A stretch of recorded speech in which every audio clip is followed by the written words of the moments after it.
رب اشرح لي صدري ويسر لي أمري واحلل عقدة من لساني يفقهوا قولي فإن خير الحديث كتاب الله وخير الهدي هدي محمد صلى الله عليه وسلم وشر الأمور محدثاتها وكل محدثة بدعة وكل بدعة ضلالة وكل ضلالة في النار. أعوذ بالله من الشيطان الرجيم. بسم الله الرحمن الرحيم. يا بني إنها إن تك مثقال حبة من خردل فتكن في صخرة أو في السماوات أو في الأرض يأت بها الله إن الله لطيف خبير. يا بني أقم الصلاة وأمر بالمعروف وانه عن المنكر واصبر على ما أصابك إن ذلك من عزم الأمور. ولا تصعر خدك للناس ولا تمش في الأرض مرحا إن الله لا يحب كل مختال فخور. واقصد في مشيك واغضض من صوتك إن أنكر الأصوات لصوت الحمير. صدق الله العلي العظيم. وصدق وبلغ رسوله الكريم ونحن على ذلك من الشاهدين الشاكرين والحمد لله رب العالمين. പ്രൗഢമായ ഈ ഒരു വേദിയിൽ സ്വാഗത ഭാഷണം നടത്തിയ ബഹുനിരായ ഏറെ നമ്മുടെ നാടിന്റെ ആദരണീയരായ ഖതീബ് ഉസ്താദ് അവർകൾ, വേദിയിൽ ഉപവിഷ്ടരായിട്ടുള്ള മുദർരിസ് ഉസ്താദ്, മറ്റുള്ള ഉസ്താദുമാർ, പള്ളിയുടെയും ഉറൂസിന്റെയും കരുത്തരായ കമ്മിറ്റി ഭാരവാഹികൾ, അതേപോലെ ഈ ഒരു പരിപാടിയിലേക്ക്, ഈ ഒരു വേദിയിലേക്ക് കടന്നു വന്ന നല്ലവരായ മുഅ്മിനീങ്ങളെ, മുഅ്മിനാത്തുകൾ, അല്ലാഹു റബ്ബ് സുബ്ഹാനഹു വ തആല നമ്മുടെ ഈ ഒരു സംഗമം ഒരു സ്വാലിഹായ അമലായി സ്വീകരിക്കുമാറാവട്ടെ. നാഫിയായ ഇൽമും ബുദ്ധിശക്തിയും ഓർമ്മശക്തിയും നൽകി അള്ളാഹു നമ്മെ അനുഗ്രഹിക്കുമാറാവട്ടെ. നമ്മിൽ നിന്ന് വന്നുപോയ തെറ്റുകുറ്റങ്ങൾ അള്ളാഹു നമ്മൾക്ക് പുറത്തു തരുമാറാവട്ടെ.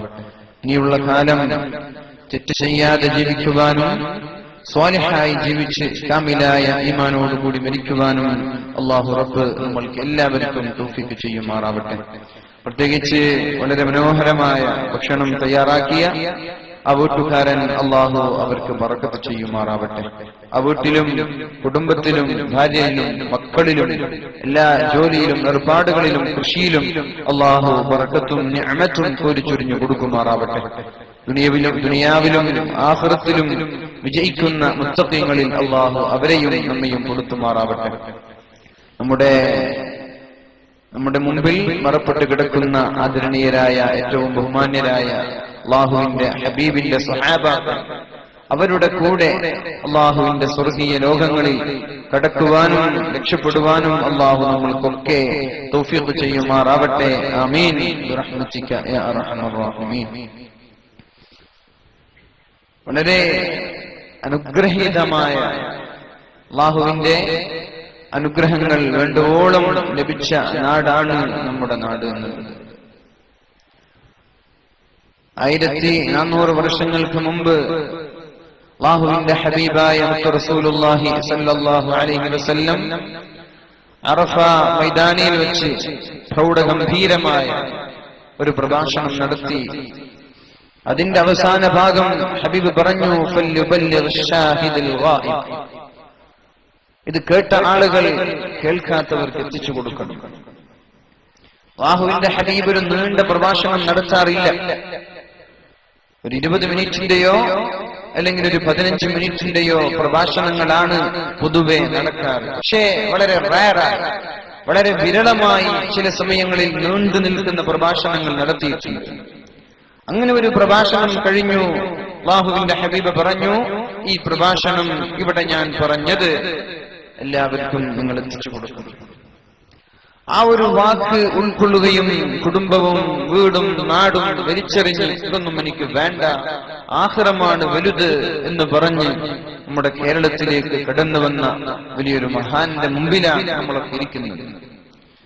മാ അഹദും മിന്ന സ്വഹാബി, എന്റെ സ്വഹാബാക്കളിൽ നിന്ന് യമൂതു ബി അർളിൻ, ഒരു ഭൂമിയിൽ എന്റെ സ്വഹാബി മരിച്ചുപോയ, വഫാത്തായി പോയ, ഇല്ലാ കാന ഖായിദൻ വനൂറൻ ലഹും യൗമൽ ഖിയാമ, ആ നാട്ടുകാരുടെ നേതാവ് അവിടെ കിടക്കുന്ന സ്വഹാബിയായി.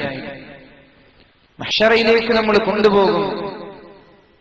തുബഅസൂന കമാ തമൂതൂൻ, എങ്ങനെയാണ് നമ്മൾ മരിച്ചു പോകുന്നത് അതേപോലെ അല്ലാഹു നമ്മളെ നാളെ മഹ്ശറയിലേക്ക് കൊണ്ടുപോവുകയാണ്. ആ ഒരു സമയത്ത് മഹാന്മാരായ സ്വഹാബാക്കളുടെ പിന്നിൽ നിന്നാണ് നമ്മളൊക്കെ നിരനിരയായി മഹ്ശറയിലേക്ക് പോകേണ്ടത്. വനൂറൻ ലഹും യൗമൽ ഖിയാമ, ഇവിടെ മരിച്ചു കിടക്കുന്ന നാട്ടുകാരുടെ മുഖങ്ങളിൽ അല്ലാഹു ഒരു പ്രകാശം നൽകുമെന്നും പരിശുദ്ധ റസൂലുള്ളാഹി സ്വല്ലല്ലാഹു അലൈഹി വസല്ലം. പക്ഷേ അത് കിട്ടണമെങ്കിൽ അല്പം നമ്മൾ തയ്യാറാവണം. അല്ലാഹ ഫീ അസ്ഹാബി, എന്റെ സ്വഹാബാക്കൾ, അവരെ നിങ്ങൾ സൂക്ഷിച്ചേ പറ്റൂ, അവരെ നിങ്ങൾ ആദരിക്കണം, അവരെ നിങ്ങൾ ബഹുമാനിക്കണം. ഫമൻ അഹബ്ബഹും ഫബിഹുബ്ബി അഹബ്ബഹും, അല്ലാഹുവിന്റെ ഹബീബിന്റെ സ്വഹാബാക്കളെ സ്നേഹിക്കുന്നവർ ഞാൻ നൽകുന്ന അല്ലെങ്കിൽ എന്നോടുള്ള സ്നേഹം കൊണ്ടാണ് അവരെ സ്നേഹിക്കുന്നത്. സ്വഹാബാക്കളെ സ്നേഹിക്കുമ്പോ അല്ലാഹുവിനെ സ്നേഹിക്കുന്നതിന് തുല്യമാണ്. വമൻ അബ്ഗളഹും, അവരെ ദേഷ്യപ്പെടുത്തിയാൽ, പവിത്രമായ ഇവരുടെ പാദസ്പർശം കൊണ്ട് അനുഗ്രഹീതമായ നമ്മുടെ മണ്ണിൽ നമ്മൾ തെറ്റ് ചെയ്താലോ, നമ്മൾ തിന്മകൾ ചെയ്താലോ, നമ്മുടെ ഭാഗത്ത് നിന്ന് അരുതായ്മകൾ വന്നുപോയാലോ അത് കുരുത്തക്കേട് സംഭവിക്കാൻ സാധ്യതയുണ്ട്. മഹാന്മാരുടെ മഖ്ബറ എന്ന് പറഞ്ഞാൽ അത് പേടിക്കേണ്ട സദസ്സാണ്. ഇബ്നു തൈമിയ്യ, എല്ലാവരും പ്രത്യേകിച്ച് ബിദ്അത്തിന്റെ ആളുകൾ കൊണ്ടു നടക്കുന്ന ഒരു പണ്ഡിതനാണ്. അദ്ദേഹം പറഞ്ഞു, നിങ്ങൾ അല്ലാഹുവിന്റെ ഔലിയാക്കളുടെ മഖ്ബറകൾ സൂക്ഷിക്കണം. അവിടെ മുജാവറത്തുൽ മലായിക, മാലാഖമാർ, അല്ലാഹുവിന്റെ മലക്കുകൾ താമസിക്കുന്ന സ്ഥിതി ചെയ്യുന്ന സ്ഥലമാണ് മഹാന്മാരുടെ മഖ്ബറകൾ. അപ്പൊ ആ ഒരു നാട്ടിൽ ജീവിക്കാൻ നമ്മൾക്ക് ഭാഗ്യമുണ്ടായി.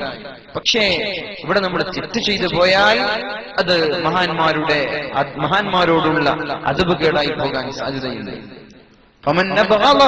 ആരാണ് അവരോട് ദേഷ്യപ്പെടുന്നത്, ദേഷ്യം കാണിക്കുന്നത്? അല്ലാഹു പറയാണ്, അവൻ ദേഷ്യപ്പെട്ടത് എന്നോടാണ്, സ്വഹാബാക്കളെ ദേഷ്യപ്പെടുന്നവർ എന്നോടാണ് ദേഷ്യപ്പെട്ടത് എന്ന് അല്ലാഹു നമ്മെ അറിയിച്ചു തരികയാണ്. അതുകൊണ്ടല്ല തസുബ്ബു അസ്ഹാബി, എന്റെ സ്വഹാബാക്കൾ നിങ്ങൾ ചീത്ത പറയാൻ പാടില്ല, അവരുടെ മുമ്പിൽ ഒച്ച വെച്ച് സംസാരിക്കാൻ വരെ പാടില്ല. അല്ലേ? ലാ തർഫഉ അസ്വാതകും ഫൗക സൗതിൻ നബി, അല്ലാഹുവിന്റെ ഹബീബായ റസൂലുള്ളാഹ് സ്വല്ലല്ലാഹു അലൈഹി വസല്ലമ തങ്ങളുടെ സന്നിധിയിൽ ഒച്ച വെക്കാൻ പാടില്ല. അതേപോലെ ഹബീബിനെ കണ്ടവരാണ് അല്ലാഹുവിന്റെ ഹബീബിന്റെ സ്വഹാബാക്കൾ. ഇവിടെ നമ്മൾ ഒച്ച വെക്കാൻ, ഇവിടെ നമ്മൾ മഖ്ബറയിൽ ചെന്നോ അതിന്റെ പരിസരങ്ങളിലോ അനാവശ്യ ശബ്ദങ്ങൾ ഉണ്ടാക്കാൻ പാടില്ല, അതവർക്ക് വിഷമമുണ്ടാക്കും. അല്ലാഹു നമ്മൾക്ക് ബോധം നൽകുമാറാവട്ടെ. ഫലൗ അന്ന അഹദകും, അല്ലാഹുവിന്റെ ഹബീബിന്റെ സ്വഹാബാക്കൾ ചെറിയ ഒരു തുക മിസ്ല ഉഹുദിൻ ദഹബ, നിങ്ങളിൽ നിന്നുള്ള ആരെങ്കിലും ഉഹദ് മലയോളം സ്വർണ്ണങ്ങൾ സംഭാവന ചെയ്താലും മാ അദ്റക മുദ്ദ അഹദിഹിം വലാ നസീഫ, വലിയൊരു പർവ്വത കണക്കിന് സ്വർണങ്ങൾ സംഭാവന ചെയ്താലും അള്ളാഹുവിന്റെ ഹബീബിന്റെ സ്വഹാബാക്കൾ ഒരു മുദ്ദ ചെയ്തതിന്റെ പ്രതിഫലം നമ്മൾക്ക് കിട്ടില്ല എന്ന് പരിശുദ്ധ റസൂലുള്ളാഹി സ്വല്ലല്ലാഹു അലൈഹി വസല്ലം പഠിപ്പിക്കുകയാണ്. അപ്പൊ നമ്മൾ ആദരിക്കേണ്ടവരാണല്ലോ മഹാന്മാർ. ആ ഒരു ആദരവിന്റെ ഭാഗമായിട്ടാണ് ഇവിടെ ഉറൂസ് സംഘടിപ്പിക്കുന്നത്. നമുക്കറിയാം, കേപ്പ് ഓഫ് ഗുഡ് ഹോപ്പിൽ വാസ്കോ ഡ ഗാമ വന്നിറങ്ങി ഇന്ത്യയുടെ പവിത്രമായ മൂല്യമുള്ള സകല വസ്തുക്കളും രത്നങ്ങളും മാണിക്യങ്ങളും കൊണ്ടുപോയി ഇന്നയാൾ കിടക്കുന്നത് ലിസ്ബണിലാണ്. നമ്മൾ ആലോചിക്കേണ്ട വിഷയമാണ്. പോർച്ചുഗലിലാണ്. വാസ്കോ ഡ ഗാമ ഇന്ത്യയിൽ വന്നു. എന്നിട്ട് വാസ്കോ ഡ ഗാമയുടെ കബറിടം എവിടെ?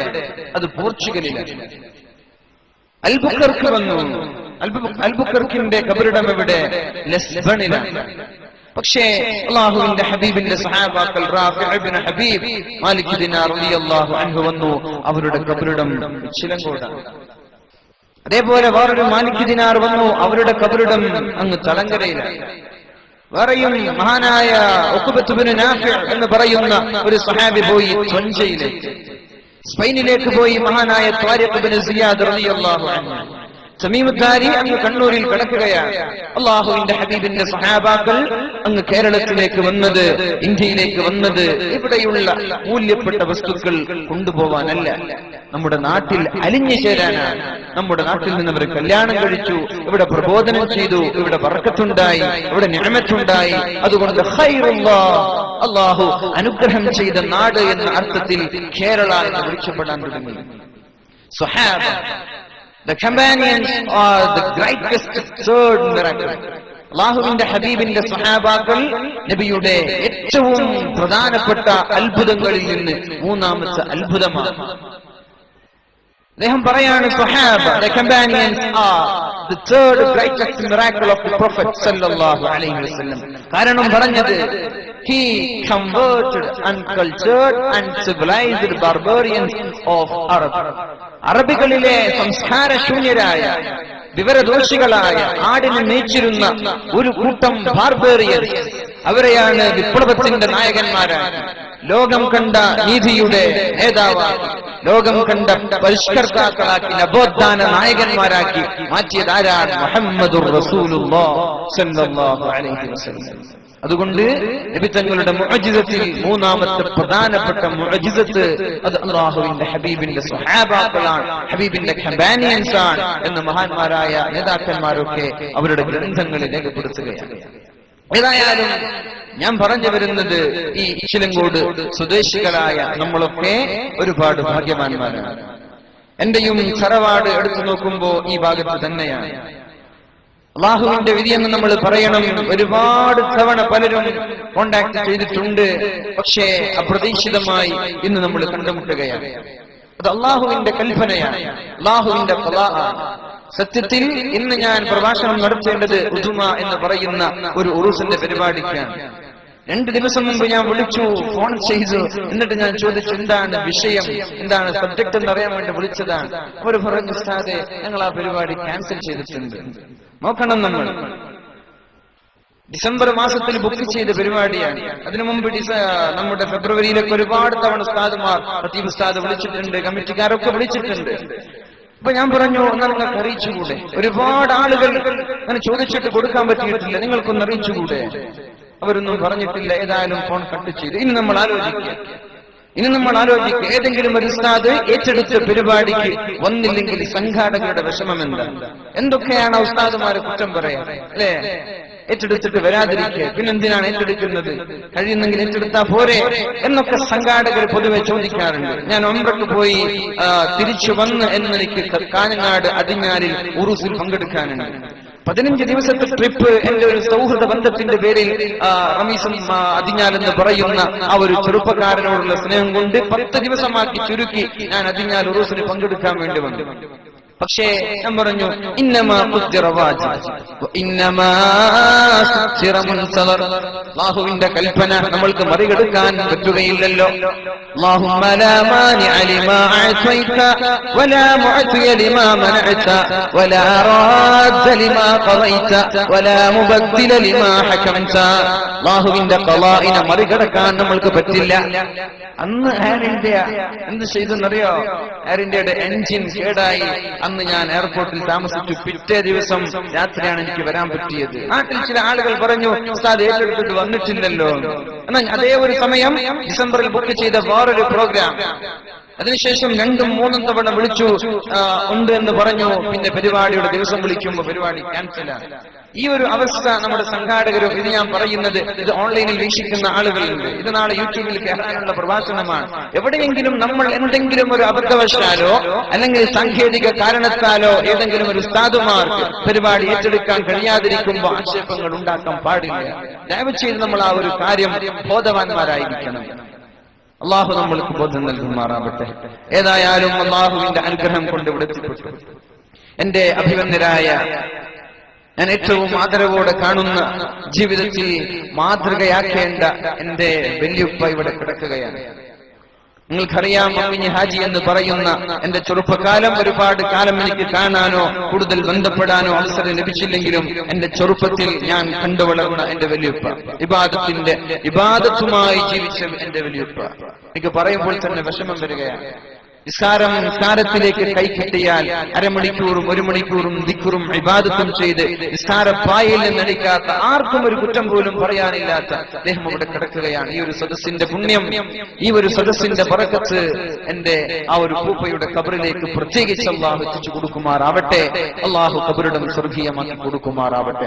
വളരെ പ്രതീക്ഷയോടെ ഞങ്ങളെ വളർത്തി ഞങ്ങളെ കാണുന്നതിന് മുമ്പ് തന്നെ ഞങ്ങളിൽ നിന്ന് ഇവിടെ പറഞ്ഞു പോയ അദ്ദേഹത്തിന്റെ ഖബറിടം അള്ളാഹു സ്വർഗീയമാക്കി കൊടുക്കുമാറാവട്ടെ. ഏതായാലും ഞാൻ വിഷയത്തിലേക്ക് കടന്നു വരികയാണ്. അള്ളാഹു നമ്മൾക്കൊക്കെ ഇരു ലോകത്തും അർഹമായ പ്രതിഫലം നൽകി സ്വീകരിക്കുമാറാവട്ടെ. ആമീൻ ബിറഹ്മതിക യാ അർഹമർ റഹീമീൻ. പരിശുദ്ധ റസൂലുള്ളാഹി സ്വല്ലല്ലാഹു അലൈഹി വസല്ലം പറയാം, ഇന്ന മിമ്മാ യൽഹഖുൽ മുഅ്മിന മിൻ അമലിഹി.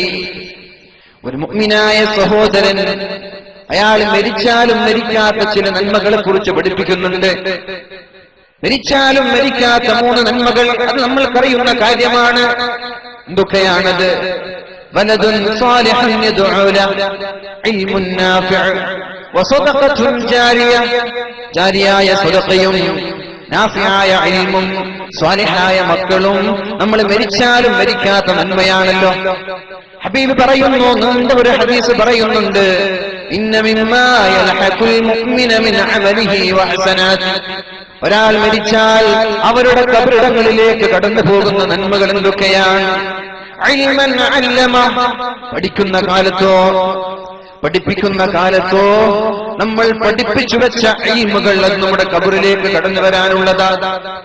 ഈ വഅലുകളും ഇതിന്റെ സദസ്സുകളുമെല്ലാം നാളെ നമ്മൾ മരിച്ചു പോയാൽ നമ്മുടെ ഖബറിലേക്ക് കടന്നു വരേണ്ട ഇൽമുകളാണ്, അമലുകളാണ്. അയാൾ പറയുന്ന ഉസ്താദിന് മാത്രമല്ല, ഇത് കേൾക്കുന്ന ആളുകൾക്കും നാളെ മരിച്ചുപോയാൽ ഖബറിലേക്ക് വരുന്ന നന്മയാണിത്. എങ്ങനെയാണ് ശ്രോതാക്കളുടെ ഖബറിടങ്ങളിലേക്ക് ഇത് കടന്നു വരുന്നത്? വഅദ് കഴിഞ്ഞു നമ്മൾ വീട്ടിലേക്ക് ചെന്നു, വീട്ടിലുള്ള ഭാര്യയെ ഉപദേശിച്ചു. ഇന്നത്തെ വഅദിൽ ഇങ്ങനെ പറഞ്ഞിട്ടുണ്ടല്ലോ. വീട്ടിലുള്ള മക്കളോട് പറഞ്ഞു, ഇന്നത്തെ വഅദിൽ ഉസ്താദ് ഇങ്ങനെ പറഞ്ഞിട്ടുണ്ടല്ലോ. നമ്മൾക്ക് നന്നാവണ്ടേ, നമ്മൾക്കൊരു മാറ്റം വരണ്ടേ, ഞങ്ങളുടെ ജീവിതത്തിൽ ഒരു വ്യതിയാനം സംഭവിക്കണ്ടേ.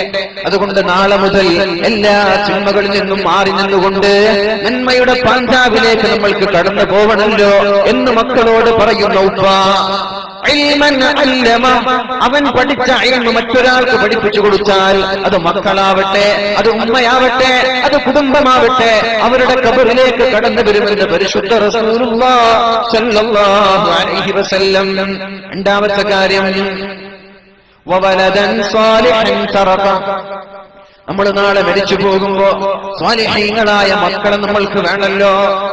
4ഉം 5ഉം മക്കളുള്ള ഏതെങ്കിലും ഒരു മക്കൾ സ്വാലിഹായി മാറിയാൽ നാളെ നമ്മുടെ ഖബറിലേക്ക് അല്ലാഹു എത്തിച്ചു തരുന്ന മുതൽക്കൂട്ടാണത്, നന്മയാണത്.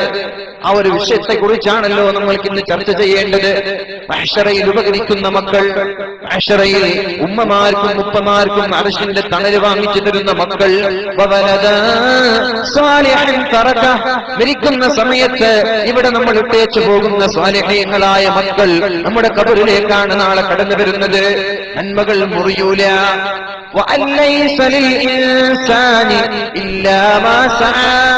നമ്മൾ അധ്വാനിച്ചതല്ലാതെ ഒന്നും നമ്മൾക്ക് ലഭിക്കില്ലല്ലോ. നമ്മൾ അധ്വാനിച്ചതേ നമ്മൾക്ക് ലഭിക്കുള്ളൂല്ലോ. അതാണല്ലോ ഉറപ്പായ അമല്.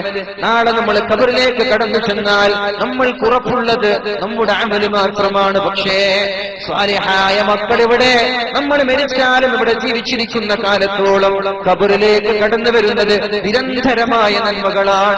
മകൻ നിസ്കരിക്കുമ്പോൾ അതിന്റെ പുണ്യം ഉപ്പയുടെ ഖബറിലേക്കാണ്, ഉപ്പാപ്പയുടെ ഖബറിലേക്കാണ്.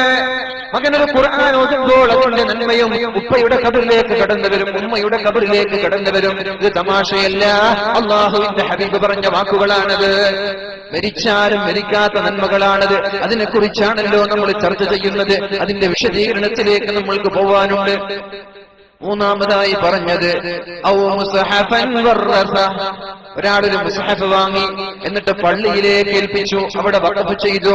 ആരൊക്കെയാണോ ആ മുസ്ഹഫിലൂടെ ഓതുന്നത്, ആരൊക്കെയാണോ അതിൽ നിന്ന് പാരായണം ചെയ്യുന്നത്, ആരൊക്കെയാണോ പഠിക്കുന്നത്, അത്രയും കാലം അവൻ മരിച്ചാൽ ആ മുസ്ഹഫുള്ള കാലത്തോളം അവന്റെ ഖബറിലേക്ക് നന്മകൾ കൂമ്പാരമായി കടന്നു വരുമെന്ന് പരിശുദ്ധ റസൂലുള്ളാഹി സ്വല്ലല്ലാഹു അലൈഹി വസല്ലം. അനന്തരമായി ആർക്കെങ്കിലും മക്കൾക്കോ സ്ഥാപനങ്ങൾക്കോ മുതഅല്ലിമീങ്ങൾക്കോ കുടുംബക്കാർക്കോ നമ്മൾ ഏൽപ്പിച്ചു പോകുന്ന മുസ്ഹഫ് അത് ഓതുന്ന കാലത്തോളം നമ്മുടെ ഖബറിലേക്ക് നന്മകൾ കടന്നു വരുമെന്ന് പരിശുദ്ധ റസൂലുള്ളാഹി സ്വല്ലല്ലാഹു അലൈഹി വസല്ലം. ചെറുപ്പക്കാർക്കുണ്ട്, മോഡേൺ ചെറുപ്പക്കാർ നമ്മൾക്കുമുണ്ട് ഖബറിലേക്ക് വരാനുള്ള നന്മകൾ. ഖുർആനിന്റെ ആപ്പുകൾ നമ്മൾക്ക് നിർമ്മിക്കാലോ. എന്തൊക്കെയോ ആപ്പുകൾ നമ്മൾ നിർമ്മിക്കാറുണ്ട്. അതിലൊരു ഖുർആനിന്റെ ആപ്പുകൾ നമ്മൾ നിർമ്മിച്ചു, എന്നിട്ട് പ്ലേ സ്റ്റോറിൽ നമ്മൾ അപ്ലോഡ് ചെയ്തു. ആരൊക്കെയാണോ അത് ഡൗൺലോഡ് ചെയ്യുന്നത്, ആരൊക്കെയാണോ അതിൽ നിന്ന് ഖുർആൻ പഠിക്കുന്നത്, ആരൊക്കെയാണോ ഖുർആൻ ഓതുന്നത്, അതിന്റെ പ്രതിഫലമെല്ലാം അല്ലാഹു നൽകുന്നത് അത് ആരാണോ നിർമ്മിച്ചത് ആ ഒരു വ്യക്തിക്കാണ്. നമ്മുടെ മൊബൈൽ ഫോണുകളും നമ്മുടെ സ്മാർട്ട് ഫോണുകളും നന്മയ്ക്ക് ഉപയോഗിക്കാനുള്ള ഡിവൈസുകളാണ്. അല്ലാഹു തൗഫീഖ് ചെയ്യുമാറാവട്ടെ. ഔ മുസ്ഹഫൻ വറസ ഔ മസ്ജിദൻ ബനാ, പള്ളി നിർമ്മിച്ചാൽ അതും നാളെ നമ്മുടെ ഖബറിലേക്ക് വരാനുള്ളതാ. ഉസ്താദ് പറഞ്ഞുവല്ലോ, രണ്ട് ചെലവ് വന്നിട്ടും അറബിയുടെ ആവശ്യമില്ലാതെ മനോഹരമായ പള്ളി നിർമ്മിച്ചുവെന്ന്. ആരൊക്കെയാണ് പള്ളിക്ക് സഹായിച്ചത്, ആരൊക്കെയാണ് ആയിരങ്ങൾ കൊടുത്തത്, ആരൊക്കെയാണ് 10,000 കൊടുത്തത്, ആരൊക്കെയാണ് ലക്ഷങ്ങൾ കൊടുത്തത്, അതൊക്കെ നിരന്തരമായി ഖബറിലേക്ക് വരുമെന്ന് മാത്രമല്ല, മൻ ബനാ മസ്ജിദൻ ലില്ലാഹ്, അല്ലാഹുവിന് വേണ്ടി ഒരാൾ പള്ളി നിർമ്മിച്ചാൽ, പള്ളി നിർമ്മിക്കാൻ നാട്ടുകാരായ ഏതെങ്കിലും ഒരു വ്യക്തിക്ക് കഴിഞ്ഞെന്ന് വരില്ല. അല്ലേ? എല്ലാവർക്കും ഏതെങ്കിലും ഒരു വ്യക്തിക്ക് ഒരു പള്ളി നിർമ്മിക്കാൻ കഴിഞ്ഞുകൊള്ളണമെന്നില്ല. പക്ഷേ നാട്ടുകാരായ ആളുകൾ എല്ലാവരും ഒരുമിച്ച് കൂടി ഒരു പള്ളി നിർമ്മിക്കുക.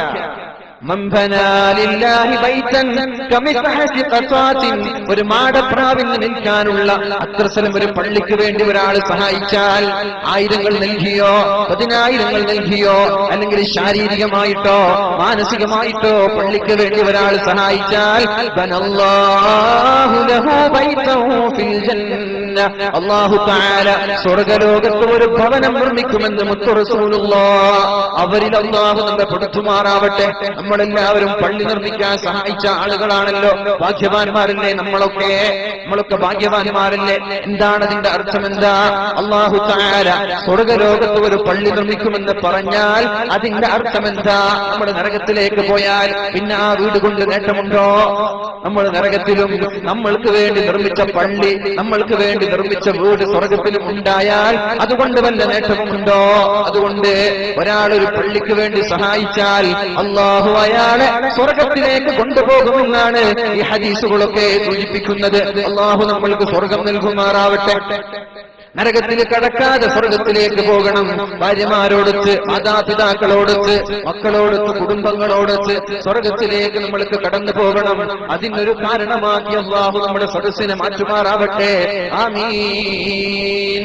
അല്ലാഹുവിന്റെ ഹബീബ് പറയുന്നു, ഔ മസ്ജിദൻ ബനാ, പള്ളി നിർമ്മിക്കാൻ സഹായിച്ചാൽ അല്ലാഹു അയാൾക്ക് ഖബറിലേക്ക് നന്മകൾ കൊണ്ടുവരും. ആരൊക്കെയാണ് നിസ്കരിക്കുന്നത്, ആരൊക്കെയാണ് അവിടെ ഖുർആൻ ഓതുന്നത്, ആരൊക്കെയാണ് അവിടെ ഇഅ്തികാഫ് ഇരിക്കുന്നത്, ആരൊക്കെയാണ് അവിടെ പ്രഭാഷണം നടത്തുന്നത്, അല്ലേ? എത്ര നന്മകളാണ്. ആ നന്മകളെല്ലാം ഖബറിലേക്ക് കടന്നു വരും. അല്ലാഹു നമ്മുടെ നന്മകളെല്ലാം സ്വീകരിക്കുമാറാവട്ടെ.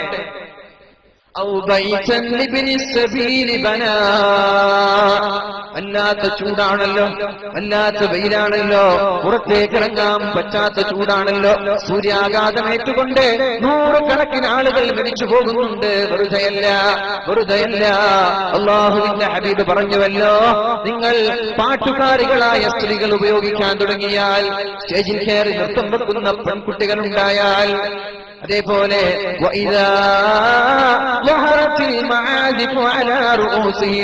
പാട്ട് കേൾക്കാൻ തുടങ്ങിയാൽ, സിനിമയുടെ അഡിക്റ്റായി പോയാൽ, നൃത്തം വെക്കുന്ന, ഡാൻസ് ചെയ്യുന്ന, പാട്ട് പാടുന്ന പെൺകുട്ടികൾ ഉണ്ടായാൽ, അല്ലാഹുവിന്റെ ഹബീബ് പറഞ്ഞു, സൂര്യാഘാതങ്ങളൊക്കെ അല്ലാഹു നമ്മൾക്ക് ബോധം നൽകുമാറാവട്ടെ. ഭൂകമ്പങ്ങൾ ഉണ്ടാകും, നിരന്തരമായി ഭൂകമ്പങ്ങൾ ഉണ്ടാകും. ഇത് ഞാൻ പറഞ്ഞതല്ല, 1400 വർഷങ്ങൾക്ക് മുമ്പ് അല്ലാഹുവിന്റെ ഹബീബ് പഠിപ്പിച്ച വാക്കുകളാണ്. കള്ളു കുടിക്കാൻ തുടങ്ങിയാൽ, പെണ്ണുങ്ങളിൽ നിന്ന് അല്ലാഹു ലജ്ജയെ ഉയർത്തിക്കളഞ്ഞാൽ, സ്റ്റേജിൽ കയറി പാട്ടുപാടുന്ന പ്രായപൂർത്തിയെത്തിയ പെൺകുട്ടികൾ വളർന്നു വന്നാൽ, അതേപോലെ മ്യൂസിക്കുകളും ഹെഡ്ഫോണുകളും വെച്ചുകൊണ്ട് പാട്ട് കേൾക്കുന്ന ചെറുപ്പക്കാർ വന്നാൽ, ശക്തമായ തീക്കാറ്റുകൾ ഉണ്ടാകും. AC വർക്ക് ചെയ്യില്ല. അത് കാറിലാണെങ്കിലും ശരി, അത് വീടിന്റെ അകത്തളങ്ങളിലാണെങ്കിലും ശരി, എത്ര വലിയ കമ്പനി വാങ്ങിച്ചാലും AC പോലും വർക്ക് ചെയ്യാത്ത അവസ്ഥയിലേക്ക് നമ്മുടെ കേരളം മാറിപ്പോയത് വെറുതെയല്ല. അല്ലാഹുവിനെ മറക്കാൻ തുടങ്ങിയാൽ അല്ലാഹു നമ്മളെ മറക്കുകയാണ്. ഇന്നാ നസീനാകും കമാ നസൂനാ, നിങ്ങൾ എന്നെ മറന്നതുപോലെ ഞാൻ നിങ്ങളെയും മറക്കാൻ പോവുകയാണെന്ന് അല്ലാഹു പറയുന്നുണ്ടല്ലോ പരിശുദ്ധമായ ഖുർആനിലൂടെ. ഇന്നാ നസീനാകും, ഞാൻ നിങ്ങളെ മറക്കുകയാ. എന്തേ കാരണമെന്നറിയോ? അല്ലാഹുവിനെ നമ്മൾ മറക്കാൻ തുടങ്ങി, അല്ലാഹുവിനെ പേടിയില്ലാതെ വന്നു, മഹാന്മാരെ ബഹുമാനിക്കാതിരിക്കാൻ തുടങ്ങി, ബഹുമാനിക്കേണ്ടവരെ ബഹുമാനിക്കാതിരിക്കുകയും സ്നേഹിക്കേണ്ടവരെ സ്നേഹിക്കാതിരിക്കുകയും കാരുണ്യം ചെയ്യേണ്ടവരോട് കാരുണ്യം ചെയ്യാതിരിക്കുകയും ചെയ്യുമ്പോഴാണ് അല്ലാഹുവിന്റെ അപകടങ്ങൾ വരുന്നത്. നിരന്തരമായ അപകടങ്ങൾ അത് ഭൂകമ്പങ്ങളിലൂടെ ഉണ്ടാകും. ആകാശത്ത് നിന്ന് മഴ വർഷിക്കാതെ അല്ലാഹു നമ്മളെ പരീക്ഷിക്കാനും സാധ്യതയുണ്ട്. ഇതൊക്കെ അല്ലാഹുവിന്റെ ഹബീബായ മുത്ത് റസൂലുള്ളാഹി സല്ലല്ലാഹു അലൈഹി വസല്ലം നമ്മളെ പഠിപ്പിക്കുന്ന വചനങ്ങളാണ്. അല്ലാഹു നമ്മളെ രക്ഷപ്പെടുത്തുമാറാവട്ടെ. ശക്തമായ കോരിച്ചൊരിയുന്ന അനുഗ്രഹീതമായ മഴകൾ നൽകി അല്ലാഹു നമ്മെ എല്ലാവരെയും അനുഗ്രഹിക്കുമാറാവട്ടെ. ഇന്നൊരു സഹോദരി മരിച്ചുപോയല്ലോ, 16കാരിയായ ഒരു പെൺകുട്ടി മരിച്ചുപോയതെന്താ? ആഴ്ചകളായി ഭക്ഷിക്കാൻ ഭക്ഷണമില്ല, ആഴ്ചകളായി കുടിക്കാൻ വെള്ളമില്ല. ഇനിയും എനിക്ക് സഹിക്കാൻ കഴിയില്ല, എന്നെ തിരിഞ്ഞു നോക്കാൻ ആളുകളില്ലല്ലോ, ആരാണ് എനിക്ക് ഭക്ഷണം തരുന്നത്? ഇനിയും ഭക്ഷണം കിട്ടുമെന്ന പ്രതീക്ഷ വരാതിരിക്കുമ്പോ ഒരു തുണ്ട് കഷ്ണത്തിൽ, ഒരു തുണ്ട് വള്ളിയിൽ ജീവിതം അവസാനിപ്പിക്കുന്ന പെണ്ണുങ്ങൾ വർദ്ധിച്ചു വന്നു. എന്തേ കാരണമെന്നറിയോ? പാവങ്ങളെ സഹായിക്കാൻ ആളുകളില്ല. എല്ലാവരും രാഷ്ട്രീയത്തിന്റെ തിരക്കില, എല്ലാവരും വോട്ട് പിടിക്കുന്നതിന്റെ തിരക്കില, എല്ലാവരും സ്ഥാനാർത്ഥിയായി അതിന്റെ വേണ്ടി മത്സരിക്കുന്നതിന്റെ തിരക്കില. ആരും ജനങ്ങളെ സഹായിക്കാനോ അവർക്ക് വേണ്ട സഹകരണങ്ങൾ ചെയ്യാനോ ആളില്ല. മുതലാളിമാർക്ക് വീണ്ടും സമ്പത്തുണ്ടാക്കാൻ വേണ്ടി രാഷ്ട്രീയ നേതാക്കളൊക്കെ മത്സരിക്കുമ്പോ പാവങ്ങളായ ആളുകളെ എഴുതിത്തള്ളിക്കളയുന്ന വളരെ പരിതാപകരമായ അവസ്ഥയിലേക്ക് നമ്മുടെ നാട് നീങ്ങിപ്പോവുകയാണല്ലോ. അല്ലാഹു നമ്മെ രക്ഷിക്കുമാറാവട്ടെ. ഏതായാലും പരിശുദ്ധ റസൂലുള്ളാഹി സ്വല്ലല്ലാഹു അലൈഹി വസല്ലം പഠിപ്പിക്കുന്നുണ്ട്, ഔ ബൈതൻ ലിബ്നി സബീലി ബനാ, ശക്തമായ ചൂട്ടിൽ ഒന്ന് വിശ്രമിക്കാൻ ഒരു ബസ് സ്റ്റാൻഡ്, അല്ലെങ്കിൽ യാത്ര ചെയ്യുന്ന ആളുകൾക്ക് കുടിക്കാനൊരു വെള്ളം, അങ്ങനെയൊക്കെ ഉണ്ടല്ലോ, കൂളിംഗ് വാട്ടർ, വെള്ളം കൊടുക്കുക, കുടിക്കാനുള്ള നാരങ്ങ വെള്ളം ഉണ്ടാക്കി കൊടുക്കുക. വെയിലേറ്റ് വിയർത്ത് കുളിച്ച് നടന്നു പോകുന്ന വഴിപോക്കന്മാർ, അവർക്കൊന്ന് തണല് കൊള്ളാൻ എവിടെയെങ്കിലും ഒരു മുറി അല്ലെങ്കിൽ ഒരു ബസ് സ്റ്റാൻഡിൽ ഒരു ഫാൻ, ഇതൊക്കെ വെച്ചു കൊടുക്കുന്ന ആളുകൾക്ക് അവരുടെ ഖബറിലേക്ക് നിരന്തരമായി നന്മകൾ കടന്നു വരുമെന്ന് ഹബീബായ റസൂലുള്ളാഹി സ്വല്ലല്ലാഹു അലൈഹി വസല്ലം. ഔ നഹ്റൻ അജ്റാ, അല്ലെങ്കിൽ നാട്ടിലാർക്കെങ്കിലും ഒരു പുഴ ഒഴുകി കൊടുത്താൽ അത് സാധ്യമല്ല എങ്കിൽ വെള്ളമില്ലാത്ത ആളുകൾക്ക് ഒരു കുഴൽ കിണർ നമ്മൾ നിർമ്മിക്കാൻ സഹായിച്ചാൽ, വെള്ളമില്ലല്ലോ, എവിടെ നോക്കിയാലും വെള്ളമില്ല, കിണറെല്ലാം വറ്റിത്തുടങ്ങി, കുഴൽ കിണറും വറ്റിത്തുടങ്ങി. അങ്ങനെ ഒരു സാഹചര്യത്തിൽ വെള്ളമില്ലാത്ത വീട്ടുകാരെ സഹായിക്കാൻ നമ്മളായിട്ടൊരു 10,000 ഒരു കുഴൽ കിണർ കുടിച്ചോ. നാട്ടുകാരെല്ലാം ഒരുമിച്ചുകൂടി ഒരു 5-6 ആളുകൾ 10,000 നൽകി, വെള്ളമില്ലാത്ത വീട്ടുകാർക്ക് ഒരു 60,000 രൂപ നൽകി, എന്നിട്ടൊരു കുഴൽ കിണർ നിർമ്മിക്കാൻ സഹായിച്ചാൽ എത്ര കാലമാണോ ആ കിണറിൽ നിന്ന് വെള്ളം കോരുന്നത്, എത്ര കാലമാണോ വെള്ളം ഉപയോഗിക്കുന്നത്, അത്ര കാലം ഖബറിലേക്ക് നന്മകളുടെ തുടർച്ചയായ നിരന്തരമായ നന്മകൾ കടന്നു വരുമെന്ന് പരിശുദ്ധ റസൂലുള്ളാഹ്. നാളെ മഹ്ശറയിലെത്തുമ്പോ അല്ലാഹു ചോദിക്കുന്ന ചോദ്യമുണ്ടല്ലോ, അടിമകളായ ഞങ്ങളോട് അല്ലാഹു ചോദിക്കുന്ന ചോദ്യമുണ്ട്. ഇസ്തസ്ഖൈതുക, ഞാൻ നിന്നോട് വെള്ളം ചോദിച്ചുവല്ലോ, ഞാൻ നിന്നോട് വെള്ളം ചോദിച്ചുവല്ലോ, ഫലം തുസ്ഖിനി, നീ എനിക്ക് വെള്ളം തന്നില്ലല്ലോ, ഞാനല്ലേ നിന്നോട് വെള്ളം ചോദിച്ചത്. യാ റബ്ബൽ ആലമീൻ, പടച്ച റബ്ബേ, നീ എന്നോട് വെള്ളം ചോദിക്കുകയോ? നീയല്ലേ മഴ നൽകുന്നത്, നീയല്ലേ വെള്ളം നൽകുന്നത്, നീയല്ലേ ഭക്ഷണം നൽകുന്നത്, നീയല്ലേ സമ്പത്ത് നൽകുന്നത്, ആ പടച്ച റബ്ബ് എന്നോട് വെള്ളം ചോദിക്കുകയോ എന്ന് ചോദിക്കുമ്പോഴാണ് പടച്ച റബ്ബ് പറയുന്നത്, നാടിന്റെ അയൽവാസികളായ ആളുകൾ, കുടുംബക്കാരായ ആളുകൾ, ദരിദ്രരായ ആളുകൾ വെള്ളമില്ലാതെ കഷ്ടപ്പെടുന്നത് നീ കണ്ടപ്പോൾ അവർക്കൊന്ന് വെള്ളം നൽകിയിട്ടുണ്ടോ, അവരെ ഒന്ന് സഹായിച്ചിട്ടുണ്ടോ? എങ്കിൽ അങ്ങനെ വെള്ളം കൊടുക്കാനും വെള്ളം കൊണ്ട് സഹായിക്കുവാനും നീ തയ്യാറായിരുന്നുവെങ്കിൽ അവിടെ വെച്ച് നിനക്ക് എന്നെ കണ്ടെത്താമായിരുന്നു. അയൽവാസിയല്ല വെള്ളം ചോദിച്ചത് ഞാനാണ്, കുടുംബക്കാരല്ല അവിടെ പട്ടിണി കിടന്നത് ഞാനാണ്, നാട്ടുകാരല്ല ദാനം സഹിച്ചത് ഞാനാണ്. ആ സമയത്ത് വെള്ളം കൊടുത്തിരുന്നുവെങ്കിൽ എനിക്ക് വെള്ളം തരുന്നതിന് ശ്രമമായിരുന്നുവെന്ന് അല്ലാഹു നാളെ മഹ്ശറയിൽ പറയുമെന്ന് പരിശുദ്ധ ഹബീബുനാ വ മുൻജീനാ റസൂലുള്ളാഹ്. എന്നിട്ട് ഹബീബ് പറയാണ്, ഔ സ്വദഖതൻ അഖ്റജഹാ മിൻ മാലി, അവന്റെ സമ്പത്തിൽ നിന്ന് ആരാണ് സ്വദഖ നൽകിയത്, ആരാണ് സ്വദഖ നൽകിയത്? അഗതി മന്ദിരം ഇവിടെ തുടങ്ങാൻ പോവാണ്, അനാഥ അഗതി മന്ദിരം ഇവിടെ തുടങ്ങാൻ പോവാണ്. നമ്മുടെ നാട്ടുകാരായ ആളുകൾക്ക് അതിലേക്കൊരു ഷെയർ കൂടണം, ഇല്ലേ? എന്ത് കച്ചവടം തുടങ്ങുമ്പോഴും എന്റെ ഒരു ഷെയർ ഉണ്ടായിരിക്കട്ടെ എന്ന് പറഞ്ഞുകൊണ്ട് ബിസിനസ് സാമ്രാജ്യങ്ങളിൽ ഷെയർ നിക്ഷേപിക്കുന്ന ചെറുപ്പക്കാരാ, ഷെയർ നിക്ഷേപിക്കുന്ന ഉപ്പമാരെ, ഒരു ഷെയറും കൂടി നിക്ഷേപിച്ചേക്ക്. ഇനി വരാനിരിക്കുന്ന അഗതി മന്ദിരമുണ്ട്, അനാഥ അഗതി മന്ദിരമുണ്ട്. എത്ര കാലമാണോ പാവങ്ങൾക്ക് അവിടെ ഭക്ഷണം നൽകുന്നത്, പാവങ്ങൾക്ക് അവിടെ വസ്ത്രം നൽകുന്നത്, പാവങ്ങൾക്ക് അവിടെ ഇൽമ് പഠിപ്പിച്ചു കൊടുക്കുന്നത്, അത്രയും കാലം നമ്മൾ മരിച്ചാൽ നമ്മുടെ ഖബറിലേക്ക് നന്മകൾ വരികയാണ്.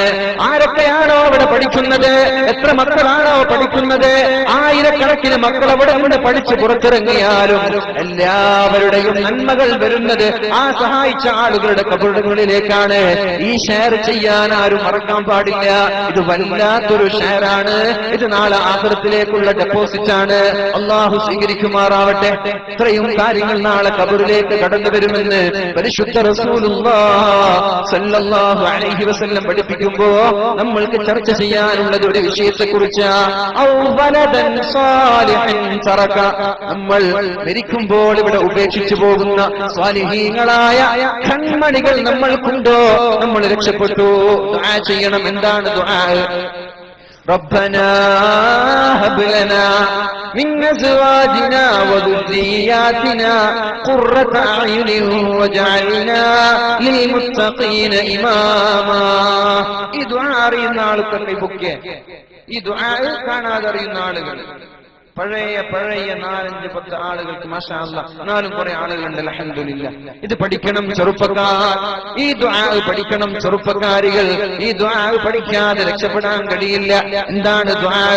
റബ്ബനാ ഹബ് ലനാ, പടച്ച റബ്ബേ നീ എനിക്ക് നൽകണം, മിൻ അസ്വാജിനാ, എന്റെ ഭാര്യമാരെ എന്റെ മക്കളെ സ്വാലിഹീങ്ങളാക്കണം അല്ലാഹ്. ഇത് കല്യാണം കഴിഞ്ഞവർക്ക് മാത്രമുള്ള ദുആ അല്ല, കല്യാണം കഴിയാത്ത ചെറുപ്പക്കാരും ദുആ ചെയ്യണം. പടച്ച റബ്ബേ എനിക്ക് സ്വാലിഹായ ഭാര്യയെ നൽകണം, സ്വാലിഹത്തായ ഭാര്യയെ നൽകണം അല്ലാഹ്.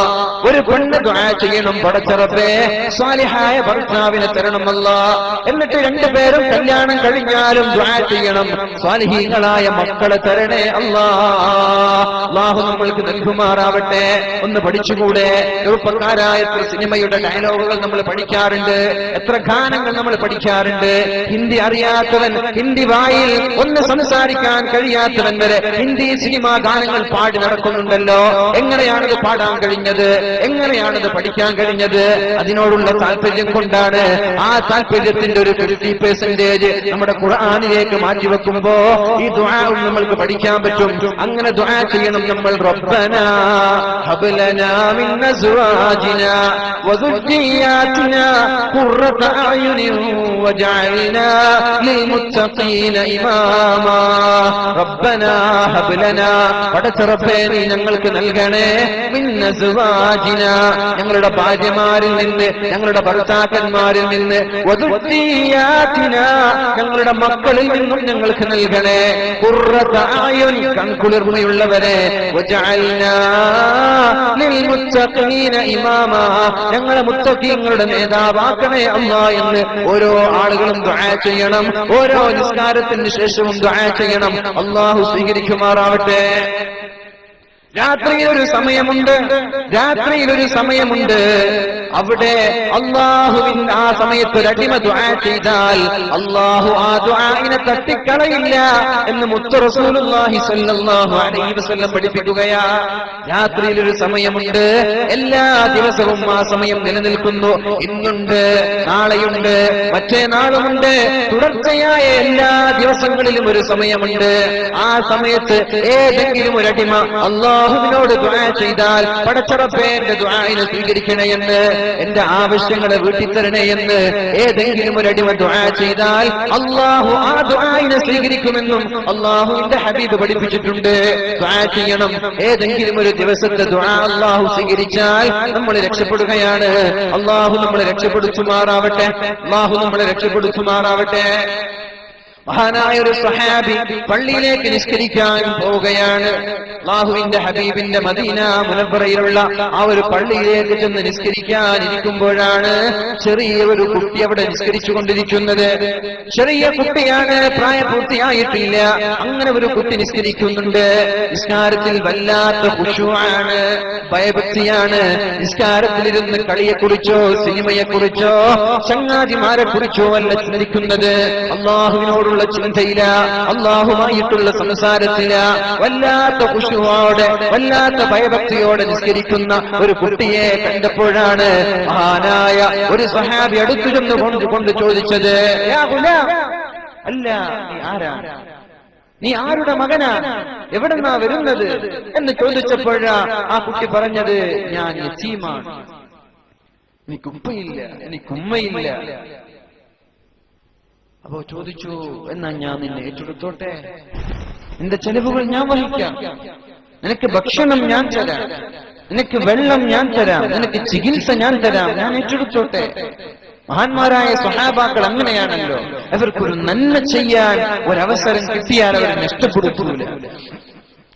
കുട്ടി തിരിച്ചൊരു ചോദ്യം ചോദിക്കാൻ നമ്മൾ അത്ഭുതപ്പെടുത്തേണ്ട ചോദ്യമാണ്, നമ്മൾ ചിന്തിക്കേണ്ട ചോദ്യമാണ്. യതീമായ കുട്ടി ആ ഒരു ഉപ്പയ്ക്ക് പിതൃതുല്യനായ ഒരു സ്വഹാബിയോട് തിരിച്ചൊരു ചോദ്യം ചോദിച്ചു.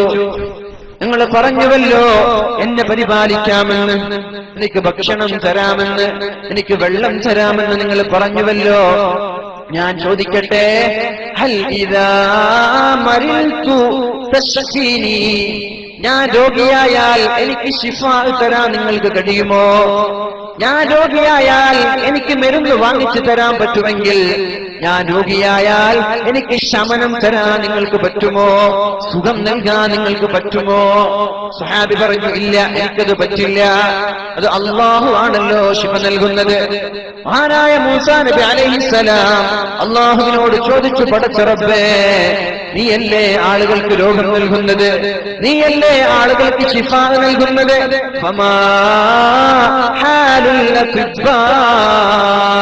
ഡോക്ടർമാരുടെ ഡ്യൂട്ടി എന്താ? പിന്നെ എന്തിനാണ് ഈ ഡോക്ടർമാരൊക്കെ? മംഗലാപുരത്തേക്കൊന്ന് പോയി നോക്ക്, ചെറിയ ഒരു അസുഖം മതി. മംഗലാപുരം ഏതെങ്കിലും ഒരു ഹോസ്പിറ്റലിൽ ചെന്ന് നോക്ക്. ഒരു ദിവസത്തേക്ക് ചാർജ് എത്ര? 25,000. 2 ദിവസം അഡ്മിറ്റ് ചെയ്താൽ 50,000. 3 ദിവസമായാൽ 1 ലക്ഷം. എന്ത് ചെലവാണിത് നിങ്ങൾക്കറിയുമോ? ഒരു വാർഡിൽ നിൽക്കുന്ന ഒരാളുടെ ചെലവാണിത്. വാർഡിൽ നിന്ന് ഷെയർ ചെയ്ത് നിൽക്കുന്ന വാർഡിന്റെ ചെലവാണിത്. എന്നാൽ ഒരു റൂമിലേക്ക് മാറിയാലോ, ഒരു AC റൂമിലേക്ക് മാറിയാലോ ടാബ്ലറ്റിന്റെയും മരുന്നിന്റെയും വിലകൾ ഡബിൾ വിലക്ക് വിൽക്കുകയാണെന്ന് മംഗലാപുരത്തൊക്കെ. മനുഷ്യന്മാരെ ചൂഷണം ചെയ്യ, മനുഷ്യന്മാരെ സമ്പത്തിനെ ചൂഷണം ചെയ്യ, രോഗികളെ ചൂഷണം ചെയ്യ. എന്ത് ലാഭമാണ് അതുകൊണ്ട് ലഭിക്കാനുള്ളത്? എന്ത് നേട്ടമാണ് അതുകൊണ്ട് ലഭിക്കാനുള്ളത്? ആംബുലൻസിന്റെ ഡ്രൈവർമാർക്ക് വിളിച്ചു പറയാ, എന്തെങ്കിലും സീരിയസ് ആക്സിഡന്റ് വന്നാൽ ഞങ്ങളുടെ ഹോസ്പിറ്റലിലേക്ക് കൊണ്ടുവരണം, അതിന് പകരം 5000 രൂപ കമ്മീഷൻ കൊടുക്കുക. ഇതൊക്കെ നടക്കുന്നില്ലേ? മനുഷ്യന്മാരുടെ ജീവിതം വെച്ചുകൊണ്ട് കളിക്കുന്ന ഹോസ്പിറ്റലില്ലേ? മനുഷ്യന്മാരുടെ ജീവിതം വെച്ച് കളിക്കുന്ന ഡോക്ടർമാരില്ലേ? എന്ത് നേട്ടം അതുകൊണ്ടുണ്ടാകും? ഒരു ഉപകാരവും അവന് ആ ഒരു സമ്പത്ത് കൊണ്ടുണ്ടാവൂല. ദുനിയാവിലും ഉണ്ടാവൂല, ആഖിറത്തിലും ഉണ്ടാവൂല. വെറുതെ മനുഷ്യന്റെ ജീവിതം വെച്ച് കളിക്കാൻ പാടില്ല. ഡോക്ടർമാരും ഹോസ്പിറ്റലിന്റെ മാനേജർമാരും അതിനെ നിയന്ത്രിക്കുന്ന ആളുകളും ഈ വിഷയത്തിൽ ശ്രദ്ധിച്ചില്ലെങ്കിൽ അപകടം ദുനിയാവിൽ വെച്ച് തന്നെ അനുഭവിക്കേണ്ടി വരും. ആരോടാണ് ഈ കളിക്കുന്നത്? ജീവിക്കാൻ വകയില്ലാത്ത, ഒരു നേരത്തെ ഭക്ഷണം കഴിക്കാൻ വകയില്ലാത്ത, വെള്ളം കുടിക്കാൻ വകയില്ലാത്ത പാവങ്ങളെയാണല്ലോ ഈ ചൂഷണം ചെയ്യുന്നത്. വേണോ ഇത്? മുതലാളിമാരായ ഡോക്ടർമാർക്ക് വേണോ? മുതലാളിമാരായ മാനേജ്മെന്റിന് വേണോ? മുതലാളിമാരായ അതിന്റെ ഉത്തരവാദിപ്പെട്ട ആളുകൾക്ക് വേണോ? പാവങ്ങളോടൊരു മയം വേണ്ടേ? പാവങ്ങളോടൊരു സ്നേഹം വേണ്ടേ? അല്ലാഹുവിന്റെ ഹബീബ് പഠിപ്പിച്ചു തന്ന പാതയിലൂടെയല്ലേ മുസ്ലിമീങ്ങളായ നമ്മളൊക്കെ സഞ്ചരിക്കേണ്ടത്? അല്ലാഹു നമ്മൾക്കൊക്കെ ബോധം നൽകുമാറാവട്ടെ. ഏതായാലും അല്ലാഹുവിനോട് ചോദിച്ചു, എന്തിനാണ് റബ്ബേ ഈ ഡോക്ടർമാർ? സാന്ദർഭികമായി ഒരു കാര്യം കൂടി ഞാൻ നിങ്ങളോട് ഉണർത്തട്ടെ. രോഗിയായാൽ ചികിത്സിക്കണം, അല്ല എന്നല്ല, ഹോസ്പിറ്റലിൽ പോകണം. എന്നാൽ അതിനേക്കാളൊക്കെ ശിഫ നൽകുന്ന ഒരു ആയുധമുണ്ട്. അത് സ്വതക്കയാണ്, അത് സ്വതക്കയാണ്. ഇത് വെറുതെ എന്ന് പറയുകയല്ല, അനുഭവത്തിന്റെ വെളിച്ചത്തിലാണ് ഞാൻ പറഞ്ഞു തരുന്നത്. ഹോസ്പിറ്റലിൽ പോയി 10,000ങ്ങളും ലക്ഷങ്ങളും മുടക്കുമ്പോ ഒരു 10,000 ഒരു യതീം ഖാനയിലേക്ക് അല്ലെങ്കിൽ ഏതെങ്കിലും ദീനീ സ്ഥാപനങ്ങളിലേക്ക് നാട്ടുകാരെ അറിയിച്ചിട്ടല്ല, രഹസ്യമായി കൊടുത്തുകൊണ്ട് പടച്ച റബ്ബിനോട് കണ്ണുരുകി ദുആ ചെയ്തേക്ക്. അല്ലാഹു ആ രോഗത്തെ എത്രയും പെട്ടെന്ന് ശിഫ നൽകുമെന്ന് ഇത് ഞാനല്ല പറയുന്നത്, ഇത് പരിശുദ്ധ റസൂലുള്ളാഹ് ഹബീബിന്റെ വാക്കാണ്. നിങ്ങൾ പരീക്ഷിച്ചു നോക്കാം. ചാലഞ്ച്, ഒരു കുഴപ്പമില്ല, ഒരു വെല്ലുവിളിയായിട്ട് എടുത്തോളൂ. എന്നിട്ട് നിങ്ങൾ പരീക്ഷിച്ചു നോക്കൂ. രോഗം വരുമ്പോഴേക്കും പോവാണ് ഹോസ്പിറ്റലിലേക്ക്, പോവണ്ട എന്നില്ല. പക്ഷേ ആ ഒരു ലക്ഷങ്ങൾ ചെലവഴിക്കുമ്പോൾ ഒരു 5000, ഒരു 10,000 ദീനിന്റെ ഭാഗത്തേക്ക് ആത്മാർത്ഥ ഹൃദയം കൊണ്ട് നാട്ടുകാരെ അറിയിക്കാതെ ഇഖ്ലാസോടെ കൊടുത്തു നോക്ക്. അല്ലാഹു ശിഫ തരും, ഉറപ്പാണ്. അല്ലാഹു ശിഫ തരും. ഇത് ഞാനല്ല പറഞ്ഞത്. നിങ്ങൾക്ക് രോഗം വന്നാൽ, നിങ്ങൾക്ക് മാരകമായ അസുഖങ്ങൾ പിടിപെട്ടാൽ, സ്വതക നൽകിക്കൊണ്ട് രോഗികളെ ചികിത്സിക്കണമെന്ന് പരിശുദ്ധ റസൂലുള്ളാഹ് സല്ലല്ലാഹു അലൈഹി വസല്ലം. ഞാൻ ഓർത്തുപോവുകയാണ്, ഞാൻ സാന്ദർഭികമായി പറയട്ടെ, ഓർത്തുപോവുകയാണ് ഒരു അനുഭവം. ഗൾഫുകാരനായ, ഗൾഫിൽ ജീവിക്കുന്ന പ്രവാസികളായ ഒരു ഭാര്യയുടെയും ഒരു ഭർത്താവിന്റെയും കഥ ഒരു പത്രത്തിന്റെ കോളങ്ങളിൽ ഞാൻ വായിച്ചത് നിങ്ങളോട് ഞാൻ ഷെയർ ചെയ്യുകയാണ്. ഇവിടെ പിരിവൊന്നില്ല, പിരിവിന് വേണ്ടി പറയുകയുമല്ല. പിരിവ് നിങ്ങളുടെ മനസ്സിന്റെ താല്പര്യം കൊണ്ട്, മനസ്സറിഞ്ഞുകൊണ്ട് കൊടുക്കണം. എന്നാലേ അല്ലാഹു പ്രീതി തരികയുള്ളൂ, അല്ലാഹു പ്രതിഫലം തരികയുള്ളൂ. ഉള്ളൂ. നാലാളുകൾ കാണാൻ വേണ്ടി ആൾക്കൂട്ടത്തിന്റെ മുന്നിൽ നിന്ന് 10,000-ങ്ങളും ലക്ഷങ്ങളും ഞാൻ തരാമെന്ന് പറഞ്ഞ് ആളുകളുടെ മുമ്പിൽ ആളാവാൻ വേണ്ടി കൊടുത്താൽ അതുകൊണ്ട് അള്ളാഹുവിന്റെ അടുത്ത് നിന്ന് ശിക്ഷയല്ലാതെ നന്മ ഒരിക്കലും നിങ്ങൾക്ക് കിട്ടുമെന്ന് പ്രതീക്ഷിക്കണ്ടേ വേണ്ട. നിങ്ങൾ കൊടുക്കണം. അള്ളാഹുവിന്റെ പ്രീതി പ്രതീക്ഷിച്ചുകൊണ്ട് കൊടുത്താൽ അള്ളാഹു പ്രതിഫലം തരുമെന്ന കാര്യത്തിൽ സംശയമേ ഇല്ല. പ്രവാസികളായ ഒരു ഭാര്യയുടെയും ഒരു ഭർത്താവിന്റെയും കഥ ഞാൻ ചുരുക്കിക്കൊണ്ട് വിവരിക്കുകയാണ്. നിങ്ങൾക്കറിയുമോ, ഹോസ്പിറ്റലിലേക്ക് ചെന്ന് ആ ഒരു പ്രവാസിയായ ഭർത്താവും ഭാര്യയും വീട്ടിലേക്ക് മടങ്ങുകയാ. ഡോക്ടർ പറഞ്ഞു തന്റെ ഭർത്താവിനോട്, നിങ്ങളുടെ ഭാര്യ മരിക്കാൻ പോവുകയാണ്, ഇനിയൊരു പ്രതീക്ഷയില്ല. തന്റെ കണ്ണിലുണ്ണിയായ തനിക്ക് വേണ്ടി എല്ലാം ചെയ്തു തരുന്ന തന്റെ സ്നേഹത്തിന്റെ പ്രതീകമായ എന്റെ ഭാര്യ മരിക്കാൻ പോവുകയാണ്. ഏത് ചികിത്സ നടത്തിയാലും നിങ്ങൾക്ക് ശിഫയില്ല. ലോകത്തിന്റെ പേര് ഞാൻ ഓർമ്മിക്കുന്നില്ല. നിങ്ങളുടെ ഭാര്യ മരണത്തോട് മല്ലിടുകയാണ്, മരിക്കാൻ പോവുകയാണെന്ന് ഡോക്ടർ വിധി എഴുതിയപ്പോ യാതൊരു സങ്കോചവുമില്ലാതെ, യാതൊരു നിരാശയുമില്ലാതെ, യാതൊരു പേടിയുമില്ലാതെ ഭാര്യയും ഭർത്താവും ഒരു കാറിലൂടെ വീട്ടിലേക്ക്, തന്റെ റൂമിലേക്ക്, തന്റെ മുറിയിലേക്ക് കടന്നു വരികയാ. അതിനിടയിൽ വിഷമത്തോടിരിക്കുന്ന ഭർത്താവിന്റെ മുഖം നോക്കിയിട്ടാണ് ആ ഭാര്യ ചോദിച്ചത്, പൊന്നു ഭർത്താവേ, നിങ്ങളുടെ മുഖം കാണുമ്പോൾ എനിക്ക് തോന്നുന്നത് നിങ്ങൾക്കാണ് രോഗമെന്ന് ഡോക്ടർ പറഞ്ഞതുപോലെ. എനിക്കല്ലേ രോഗം വന്നത്, ഞാനത് സഹിച്ചോളാം, നിങ്ങൾ കുഴപ്പമുണ്ടാക്കണ്ട, നിങ്ങൾ വിഷമിക്കണ്ട, ഞാനത് സഹിക്കാൻ തയ്യാറാണെന്ന് ഭാര്യ ഭർത്താവിനോട് പറഞ്ഞ് സമാധാനിപ്പിക്കുകയാ. അങ്ങനെ വീട്ടിലേക്ക് എത്തി ഭർത്താവിനോട് സ്നേഹപൂർവ്വം പറഞ്ഞു, പൊന്നു ഭർത്താവേ, ഞാനൊരു കാര്യം പറഞ്ഞോട്ടെ, എനിക്ക് നിങ്ങളത് ചെയ്തു തരുമോ? ഞാൻ നിങ്ങളോടൊരു ആവശ്യം ഉന്നയിക്കാനുണ്ട്. എന്താണ് നിനക്ക് വേണ്ടത്? ഭർത്താവ് ചോദിച്ചപ്പോൾ, ഭാര്യ ചോദിച്ചപ്പോൾ ഭർത്താവ് ഭാര്യയുടെ ആവശ്യം കൂട്ടിക്കൊടുക്കുകയാണ്. എന്താണെന്നറിയോ ആ ഭാര്യയ്ക്ക് വേണ്ടത്?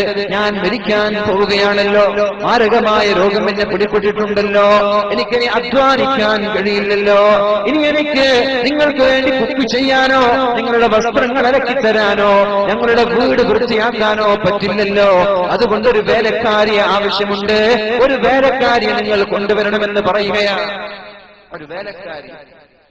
ഭർത്താവിടനെ വിളിച്ചു എംബസിക്ക്, ഇന്ത്യൻ എംബസിക്ക് വിളിച്ചു, ഒരു ജോലിക്കാരിയെ ആവശ്യമുണ്ടെന്ന് പറഞ്ഞു. താമസിയാതെ ഫോൺ കോൾ വന്നു. ഇന്തോനേഷ്യൻ പെണ്ണാണ്, മതിയോ എന്ന്. ഇന്തോനേഷ്യൻ പെണ്ണ, മതിയോ എന്ന്. അപ്പോഴേക്കും പറഞ്ഞു, ഇന്തോനേഷ്യക്കാരിയായാലും കുഴപ്പമില്ല, ഏത് ബംഗാളിയായാലും കുഴപ്പമില്ല, ഒരു ജോലിക്കാരെ ആവശ്യമുണ്ട് എന്ന് ഭർത്താവ് പറഞ്ഞപ്പോഴേക്കും ഉടനെ തന്നെ ഫോൺ ചെയ്തു. 2-3 ദിവസത്തിൽ ഇന്തോനേഷ്യക്കാരിയായ നൂറ എന്ന പേരുള്ള ഒരു പെൺകുട്ടി നിങ്ങളുടെ വീട്ടിലേക്ക് ജോലിക്ക് വരുമെന്ന് അവര് കാത്തിരുന്നു. 2-3 ദിവസം കഴിഞ്ഞപ്പോഴേക്കും ഇന്തോനേഷ്യയിൽ നിന്ന് ചെറുപ്പക്കാരിയായ ഒരു പെണ്ണ് അങ്ങ് സൗദി അറേബ്യയിലേക്ക് വിസയുമായി, ടിക്കറ്റുമായി കടന്നു ചെന്നു, ജോലി ചെയ്യാൻ തുടങ്ങി. പക്ഷേ ആ പെണ്ണിന്റെ മുഖത്ത് ചിരികളില്ല, ആ പെണ്ണിന്റെ മുഖത്ത് സന്തോഷമില്ല. എപ്പോഴും കരഞ്ഞുകൊണ്ടിരിക്കുന്ന ഒരു ജോലിക്കാരിയാണ്. എപ്പോഴും വിമുഖതയോടെ, പിൻമുട്ടത്തോടെ, വൈക്ലഭ്യത്തോടെ, വളരെ വിഷമത്തോടെ ജീവിക്കുന്ന തന്റെ വേലക്കാരിയോട് ആ രോഗിയായ ഭാര്യ ചോദിച്ചു, എന്താണ് വിഷമം? നിങ്ങളുടെ വിഷമം എന്താ? എപ്പോഴും കരയുന്നുണ്ടല്ലോ, ബാത്റൂമിൽ ചെന്നാൽ ഒരുപാട് സമയം അവിടെ ബാത്റൂമിൽ ചെലവഴിക്കാറുണ്ടല്ലോ, എന്താണ് നിങ്ങളുടെ കുഴപ്പമെന്ന് പറഞ്ഞു തരുമോ? അപ്പോഴാണ് ആ പെണ്ണ് പറയാൻ തുടങ്ങിയത്. ഞാനത് വിശദീകരിക്കുന്നില്ല, സമയത്തിന്റെ ദൈർഘ്യം എന്നുകൊണ്ട് ആ പെണ്ണ് വിശദീകരിക്കാൻ തുടങ്ങി. ഞാൻ പറയട്ടെ, ഞാൻ വല്ലാത്ത വിഷമത്തിലാണ്, എനിക്ക് ജീവിക്കാൻ വകയില്ല. എന്റെ ഭർത്താവാണെങ്കിൽ ജോലിക്ക് പോകാൻ പോലും കഴിയാത്ത രോഗിയായി കിടക്കുകയാണ്.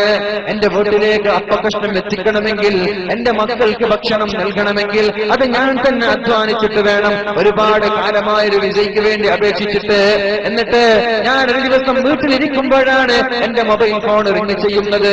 ഫോൺ അറ്റൻഡ് ചെയ്തപ്പോഴാണ് സൗദിയിൽ നിന്ന് ഒരു ജോലിക്കാരിയെ വിളിക്കുന്നു എന്ന വാർത്ത ലഭിച്ചത്. അപ്പോഴേക്കും എന്റെ മകളെ ഞാൻ പ്രസവിച്ചിട്ട് 6 ദിവസമേ ആയിട്ടുള്ളൂ.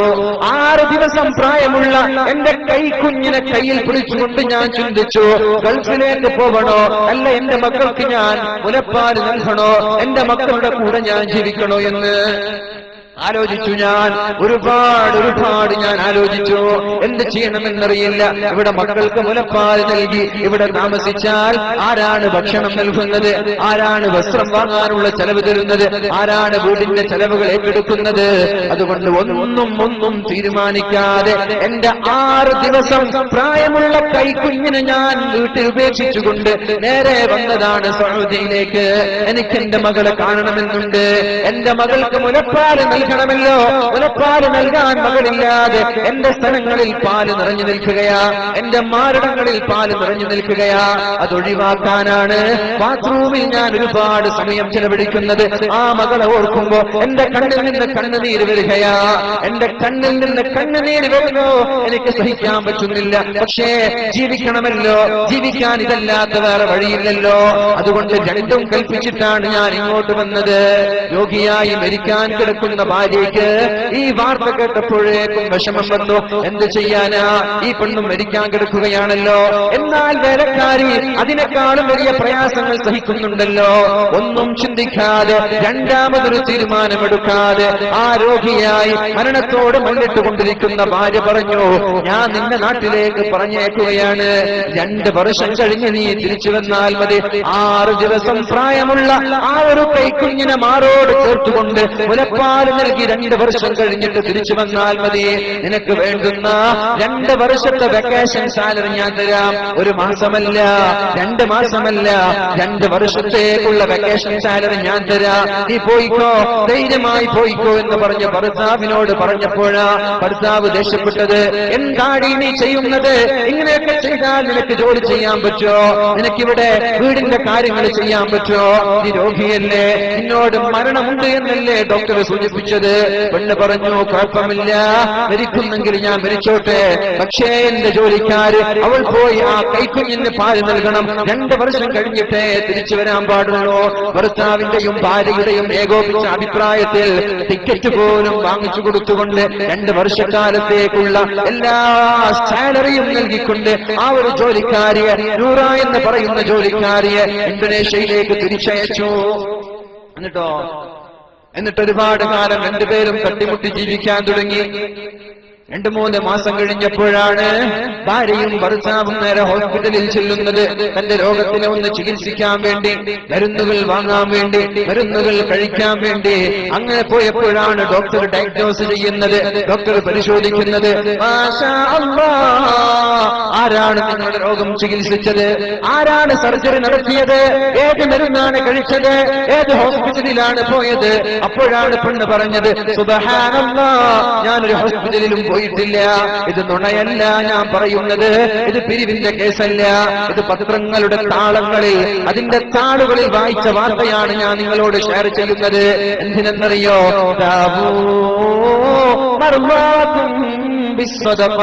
സ്വതക്ക നൽകി നിങ്ങളുടെ രോഗങ്ങൾ ചികിത്സിക്കാൻ നിങ്ങൾ തയ്യാറുണ്ടോ? രോഗം നൽകുന്നത് പടച്ച റബ്ബാണ്. ആ റബ്ബിന് തന്നെ രോഗത്തെ തിരിച്ചെടുക്കാൻ പറ്റും. ഡോക്ടർമാരല്ല ശിഫ നൽകുന്നത്. അല്ലാഹുവിന്റെ ഹബീബായ മഹാനായ മൂസാ നബി അലൈഹിസ്സലാം അല്ലാഹുവിനോട് ചോദിച്ചതും അത് തന്നെയല്ലേ? ഈ ഡോക്ടർമാർ എന്താണ് ചെയ്യുന്നത്? നീയല്ലേ ശിഫ നൽകുന്നത്? അല്ലാഹു പറഞ്ഞു, അവർ ജീവിക്കാൻ വേണ്ടി തൊഴിലെടുക്കുകയാ. അവരല്ല ശിഫ നൽകുന്നത്. അവർക്ക് ജീവിക്കണ്ടേ? അവർക്ക് ഭാര്യമാരില്ലേ? അവർക്ക് മക്കളില്ലേ? അവർക്ക് ഭീമാകാരമായ ലക്ഷൂറിയസ് വാഹനങ്ങളിലൂടെ സഞ്ചരിക്കണ്ടേ? അവർക്ക് വലിയ അമ്പരക്ഷണബിയായ വീട് കിട്ടണ്ടേ? അതിന് വേണ്ടിയുള്ള ജോലിയാണ് അവരെടുക്കുന്നത്. ശിഫ നൽകുന്നത് ഡോക്ടർമാരല്ല, ശിഫ നൽകുന്നത് ഞാനാണ് എന്ന് അല്ലാഹു പറഞ്ഞതുപോലെ സ്വതക്ക നൽകി നമ്മുടെ രോഗങ്ങളെ, നമ്മുടെ അസുഖങ്ങളെ, നമ്മുടെ പ്രയാസങ്ങളെ, നമ്മുടെ അപകടങ്ങളെ, നമ്മുടെ വിഷമങ്ങളെ, നമ്മുടെ സകലമായ ബുദ്ധിമുട്ടുകളും സർവശക്തനായ റബ്ബിനോട് ഇഖ്ലാസോടെ പറയാൻ ഞങ്ങൾ തയ്യാറായാൽ അല്ലാഹു പരിഹരിക്കുമെന്ന് ഉറപ്പാണ്. യാതൊരു സംശയവുമില്ല. പക്ഷേ ഇഖ്ലാസ് വേണം, ആത്മാർത്ഥത വേണം. നാട്ടുകാരെ കാണാൻ വേണ്ടി, അല്ലെങ്കിൽ നാട്ടുകാരന്റെ പെരുമ പറയണം. വല്ലാത്ത സംഭവമാണ്. ലക്ഷങ്ങളാ കൊടുക്കുന്നത്, 10,000-ങ്ങളാ കൊടുക്കുന്നത്. അതുകൊണ്ടൊരു നേട്ടമില്ല. അല്ലാഹു നമ്മൾക്ക് ബോധം നൽകുമാറാവട്ടെ. അല്ലാഹു നമ്മൾക്ക് ബോധം നൽകുമാറാവട്ടെ. ഏതായാലും നമ്മൾ ചർച്ച ചെയ്തു വരുന്നത് അല്ലാഹുവിന്റെ ഹബീബായ റസൂലുള്ളാഹി സ്വല്ലല്ലാഹു അലൈഹി വസല്ലം തങ്ങളുടെ സ്വഹാബി ഈ കുട്ടിയോട് ചോദിക്കുകയാണ്, ഞാൻ നിന്നെ പോറ്റി വളർത്തിക്കോട്ടെ, യതീമാണല്ലോ. അപ്പോഴാണ് കുട്ടി പറയുന്നത്, ഹൽ ഇദാ മരിൽതു തശ്ഫീനി, ഞാൻ രോഗിയായാൽ എനിക്ക് ശിഫ തരാൻ പറ്റോ? ചികിത്സിക്കാം, മരുന്ന് വാങ്ങിച്ചു തരാം, ടാബ്ലറ്റ് വാങ്ങിച്ചു തരാം, ഹോസ്പിറ്റലിൽ കൊണ്ടുപോവാം, ഹോസ്പിറ്റലിന്റെ ചെലവുകൾ ഏറ്റെടുക്കാം. പക്ഷേ തശ്ഫീനി, എനിക്ക് സുഖം നൽകാൻ, എനിക്ക് ശിഫ നൽകാൻ നിങ്ങൾക്ക് പറ്റുമോ? സഹാബി പറഞ്ഞു, ലൈസ ഇലാ ദാലിക സബീൽ, ശിഫ നൽകുന്നത് അല്ലാഹുവല്ലേ, എനിക്ക് ശിഫ തരാൻ പറ്റില്ല. എനിക്ക് ശിഫാവോ ശമനമോ തരാൻ പറ്റില്ല, അത് പടച്ച റബ്ബാണ് തരേണ്ടത്. കുട്ടിയുടെ രണ്ടാമത്തെ ചോദ്യം ആലോചിക്കണം. എന്റെ ഉപ്പമാർ മക്കളെ വളർത്തുന്ന വിഷയമാണല്ലോ, എങ്ങനെയാണ് മക്കളെ വളർത്തേണ്ടത്? ബോധവാന്മാരാക്കണ്ടേ, പ്രബുദ്ധരായ മക്കളായി നമ്മുടെ മക്കൾ വളരേണ്ടേ. കഞ്ചാവിന്റെ അഡിക്റ്റായാൽ മതിയോ, മൊബൈൽ ഫോണിന്റെ അഡിക്റ്റായാൽ മതിയോ, ലഹരി ഉപയോഗിക്കുന്ന മക്കളായാൽ മതിയോ? സ്കൂളിൽ ചെന്ന് ഡിഗ്രി എത്തുമ്പോഴേക്കും സകലമാന വിഷയങ്ങൾ തോറ്റുപോയി, വെറുതെ ഒരു രസത്തിന് വേണ്ടി, വെറുതെ ഒരു ടൈം പാസിന് വേണ്ടി, വെറുതെ ഒന്ന് അടിച്ചു പൊളിക്കാൻ വേണ്ടി സ്കൂളിൽ പോയി ഡിഗ്രി കഴിഞ്ഞു, ഒരു റിസൾട്ട് ഇല്ലാതെ തിരിച്ചു വരുന്ന മക്കളായി നമ്മുടെ മക്കൾ മാറാൻ പാടുണ്ടോ? ഇല്ലല്ലോ. കുന്തും ഖൈറ ഉമ്മ, ലോകത്തെ ഏറ്റവും വലിയ ഉത്തമ സമൂഹം, അങ്ങനെ ഒരു സമൂഹമായി നമ്മുടെ സമൂഹം മാറണ്ടേ, നമ്മുടെ മക്കൾ പഠിക്കേണ്ടേ, നമ്മുടെ മക്കൾ വളരേണ്ടേ. അല്ലാഹു നമ്മുടെ മക്കൾക്കൊക്കെ ദീനീ ബോധം നൽകുമാറാവട്ടെ.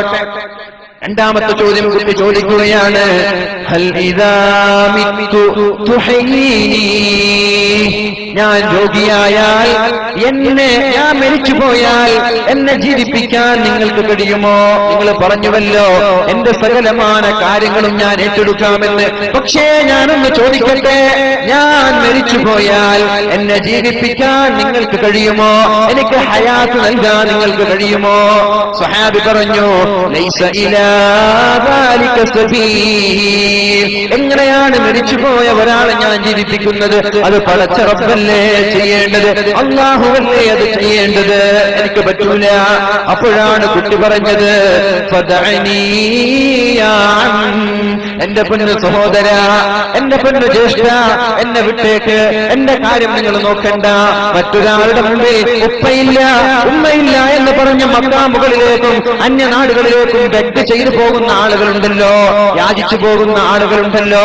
കല്യാണത്തിന്റെ പേരിൽ, രോഗത്തിന്റെ പേരിൽ, സാമ്പത്തിക ശേഷിയില്ലാത്തതിന്റെ പേരിൽ, വീടില്ലാത്തതിന്റെ പേരിൽ നാടുകളെ യാചിച്ചു നടക്കുന്ന ആളുകൾ.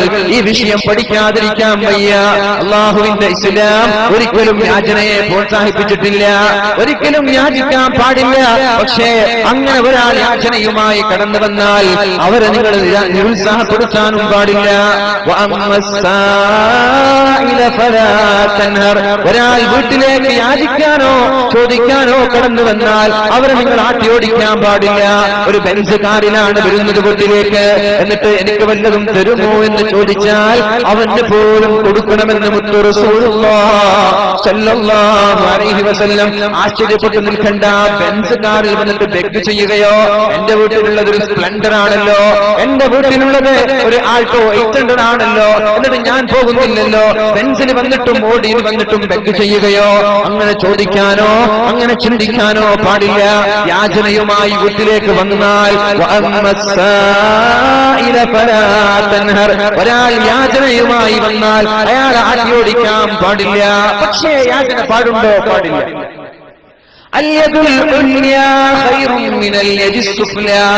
താഴ്ന്ന കൈയിനേക്കാൾ ഏറ്റവും നല്ല കയ്യ് അത് മുകളിലുള്ള കൈയാണെന്നും റസൂലുള്ളാഹി സ്വല്ലല്ലാഹു അലൈഹി വസല്ലം. അതുകൊണ്ട് എത്ര കഷ്ടപ്പാട് വന്നാലും, എത്ര പ്രയാസങ്ങൾ വന്നാലും, എത്ര പ്രാരാബ്ധങ്ങൾ സഹിക്കേണ്ടി വന്നാലും പടച്ച റബ്ബിനോട് പറയണേ, അല്ലാഹുവിലേക്ക് വരമേൽപ്പിക്കണേ.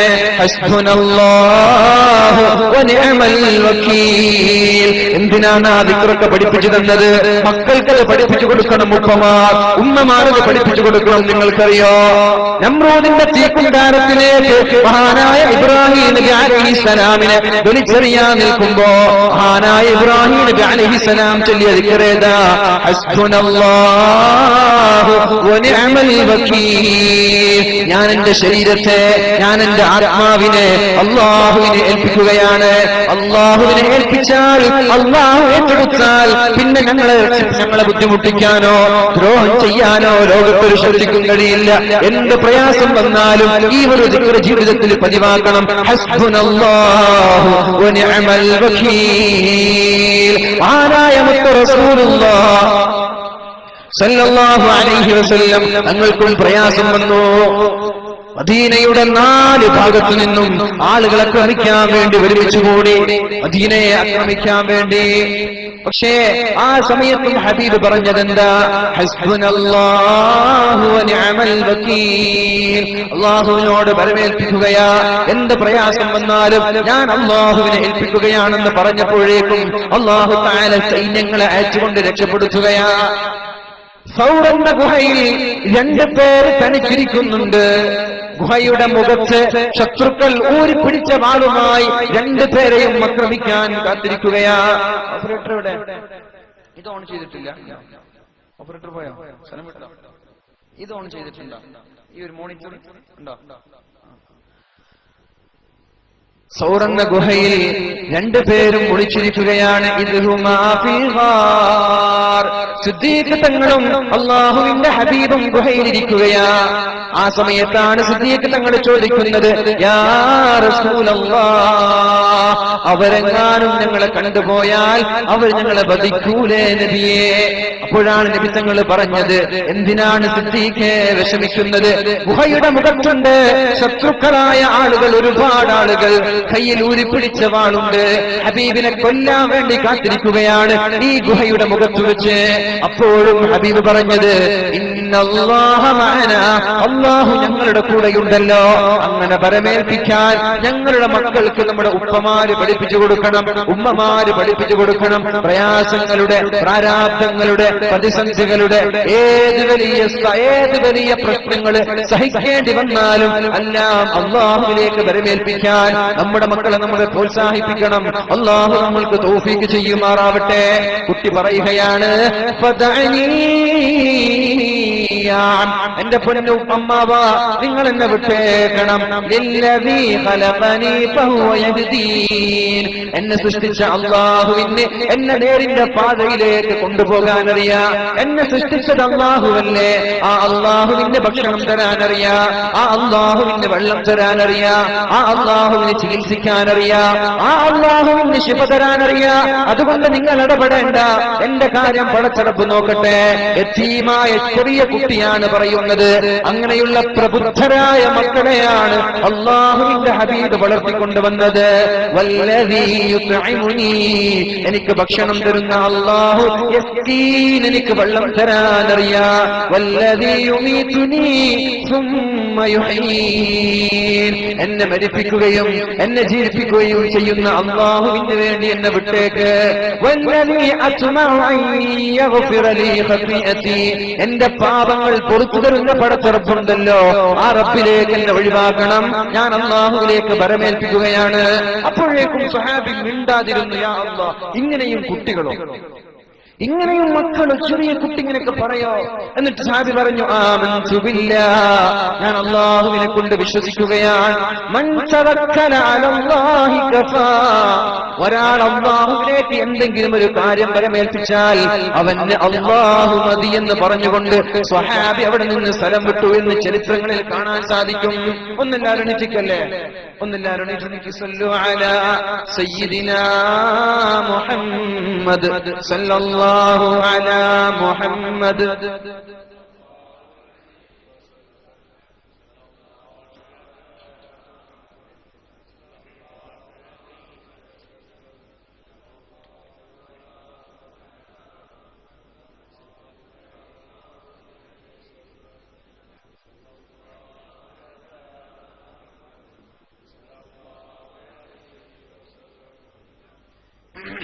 അൽഹംദുലില്ലാഹ്.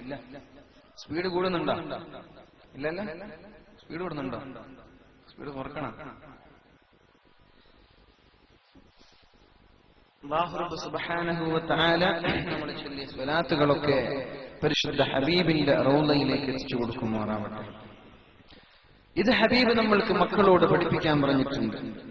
റസൂലുള്ളാഹി സ്വല്ലല്ലാഹു അലൈഹി വസല്ലം മഹാനായ അബൂ മുആദ് റളിയല്ലാഹു അൻഹുവിനോട് പറയുന്ന ഒരു ഹദീസുണ്ട്. ഇന്നി ഉഅല്ലിമുക കലിമാത്തിൻ, ഞാൻ നിനക്ക് കുറച്ച് കലിമത്തുകൾ, കുറച്ച് പദങ്ങൾ ഞാൻ നിനക്ക് പഠിപ്പിച്ചു തരാം. ഇഹ്ഫളില്ലാഹ യഹ്ഫളുക, നീ അല്ലാഹുവിനെ സൂക്ഷിക്കുക, അല്ലാഹു നിന്നെ സൂക്ഷിക്കും. ഇത് മക്കളോട് പറഞ്ഞു കൊടുക്കണം ഉപ്പമാർ. എപ്പോ ഒരു വകതിരിവെത്തി വരുന്ന, ഒരു ബോധം വരുന്ന, ഒരു തമ്മീസെത്തി വരുന്ന മക്കളോട് ഉപ്പമാരിത് പറഞ്ഞു കൊടുക്കണം, ഉമ്മമാര് പറഞ്ഞു കൊടുക്കണം. എന്താണ് പറഞ്ഞു കൊടുക്കേണ്ടത്? മക്കളുടെ ഷോൾഡറിൽ നിന്ന് കൈവെക്കുക, മക്കളെ ഒന്ന് തലോടുക, എന്നിട്ട് മക്കളോട് പറഞ്ഞു കൊടുക്കുക, അല്ലാഹുവിനെ സൂക്ഷിക്കുക. എവിടെയാണെങ്കിലും പടച്ച റബ്ബിനെ സൂക്ഷിക്കുക. അല്ലാഹു നിന്നെ സൂക്ഷിക്കും, നിനക്ക് അപകടങ്ങൾ ഉണ്ടാവില്ല. നീ അല്ലാഹുവിനെ സൂക്ഷിച്ചാൽ എന്ത് പ്രയാസം വന്നാലും പടച്ച റബ്ബ് നിന്റെ മുമ്പിലുണ്ടാകും, നിനക്ക് അപകടങ്ങൾ ഉണ്ടാവില്ല. എന്റെ സന്തോഷങ്ങളിലും ദുഃഖങ്ങളിലും അല്ലാഹുവിനെ ഏൽപ്പിക്കുന്ന ആളാണ് നിന്റെ മുമ്പിൽ പടച്ച റബ്ബുണ്ടാകും. ഇദാ സഅൽത ഫസ്അലില്ലാഹ്, നീ ചോദിക്കുമ്പോൾ അല്ലാഹുവിനോട് ചോദിക്കുക, നാട്ടുകാരോട് ചോദിക്കണ്ട, നാട്ടുകാരുടെ മുമ്പിൽ അടഞ്ഞു നടക്കണ്ട, യാചിച്ച് നടക്കണ്ട, അല്ലാഹുവിനോട് ചോദിക്കുക. ഇദാ സഅൽത ഫസ്അലില്ലാഹ്, എന്തെങ്കിലും ആവശ്യങ്ങളുണ്ടെങ്കിൽ അല്ലാഹുവിനോട് ചോദിക്കുക. അല്ലാഹു തരും. എന്ത് ആവശ്യമുണ്ടെങ്കിലും നിനക്ക് തരാൻ പടച്ച റബ്ബ് തയ്യാറാ.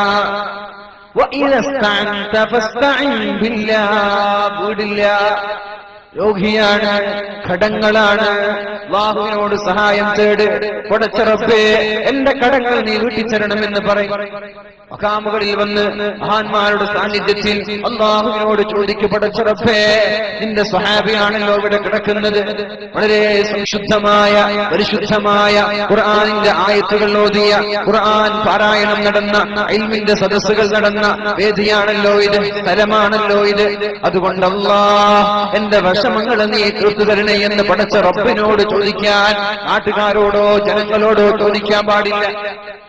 വേറൊരു ഹദീസിൽ കാണാം നമ്മൾക്ക്, ഒരാൾക്കൊരു വിഷമം വരികയും അത് നാട്ടുകാരുടെ മുമ്പിൽ ഇറക്കുകയും ചെയ്താൽ അവന്റെ ദാരിദ്ര്യം അല്ലാഹു അവന്റെ ദാരിദ്ര്യം മുടച്ചു കളയുകയില്ല, അവന്റെ ദാരിദ്ര്യം നിലനിൽക്കുകയാ.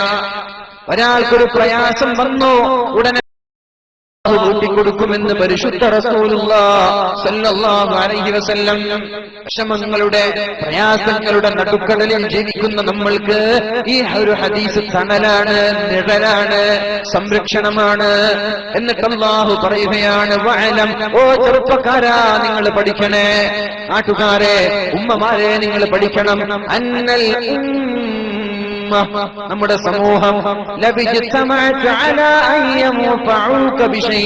നിനക്കൊരു ഉപകാരം തരാൻ, നിനക്കൊരു നന്മ ചെയ്യാൻ നാട്ടുകാരെല്ലാം തീരുമാനിച്ചാൽ അല്ലാഹുവിന്റെ തീരുമാനമില്ലാതെ നാട്ടുകാർക്ക് ഒന്നുപോലും ചെയ്തു തരാൻ പറ്റൂല.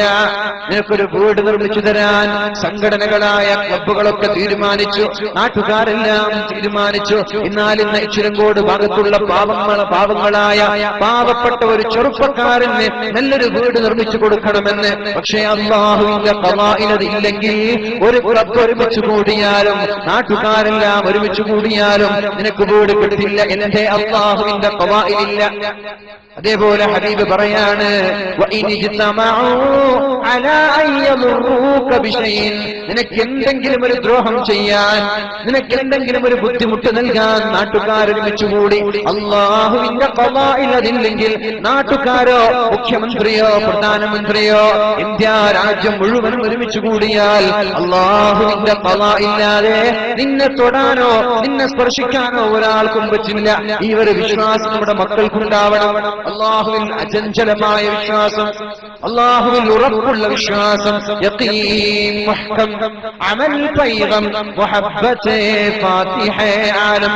പടച്ച റബ്ബിനോട് വല്ലാത്ത വിശ്വാസമുണ്ടോ ഒരിക്കലും ഒരാളുടെ മുമ്പിലും തോറ്റുകൊടുക്കേണ്ടി വരില്ല, ഒരാളുടെ മുമ്പിലും പരാജയപ്പെടേണ്ടി വരില്ല. മഹാനായ അബ്ദുല്ലാഹി ഇബ്നു മുബാറക് റളിയല്ലാഹു അൻഹുവിന്റെ ചരിത്രം വിശുദ്ധ ഇസ്ലാമിന്റെ ചരിത്ര ഗ്രന്ഥങ്ങളിൽ കാണാൻ സാധിക്കുന്നുണ്ട്. അദ്ദേഹം ഇങ്ങനെ നടക്കുകയാണ്. അപ്പോഴാണ് ഒരു യുദ്ധം കഴിഞ്ഞ് ഒരു സഹോദരൻ വല്ലാതെ കരയുന്നുണ്ട്. കണ്ണിൽ നിന്ന് കണ്ണുനീർ തുള്ളികളൊക്കെ വന്നുകൊണ്ട് കരയുകയാണ്. യുദ്ധം കഴിഞ്ഞോ മുസ്ലിമീങ്ങൾ വിജയിച്ചിട്ടുണ്ട്. അങ്ങനെ ഒരു യുദ്ധം കഴിഞ്ഞ് കരയുന്ന ആ ഒരു ചെറുപ്പക്കാരന്റെ സന്നിധിയിലേക്ക് അബ്ദുല്ലാഹി ഇബ്നുൽ മുബാറക് റളിയല്ലാഹു അൻഹു ചെല്ലുകയാണ്. അദ്ദേഹത്തിന്റെ കുതിര അദ്ദേഹത്തിന്റെ മുമ്പ് ചത്തു കിടക്കുന്നുണ്ട്. യോദ്ധാവായ യുദ്ധം ചെയ്ത് യുദ്ധം കഴിഞ്ഞ് തന്റെ ചത്തുപോയ കുതിരയുടെ മുമ്പിൽ നിന്ന് ഒരു യോദ്ധാവ് കരഞ്ഞുകൊണ്ടിരിക്കുകയാണ്. ചോദിച്ചുമായുബുക്കി, എന്തിനാണ് കരയുന്നത്? എന്താണ് പ്രശ്നം?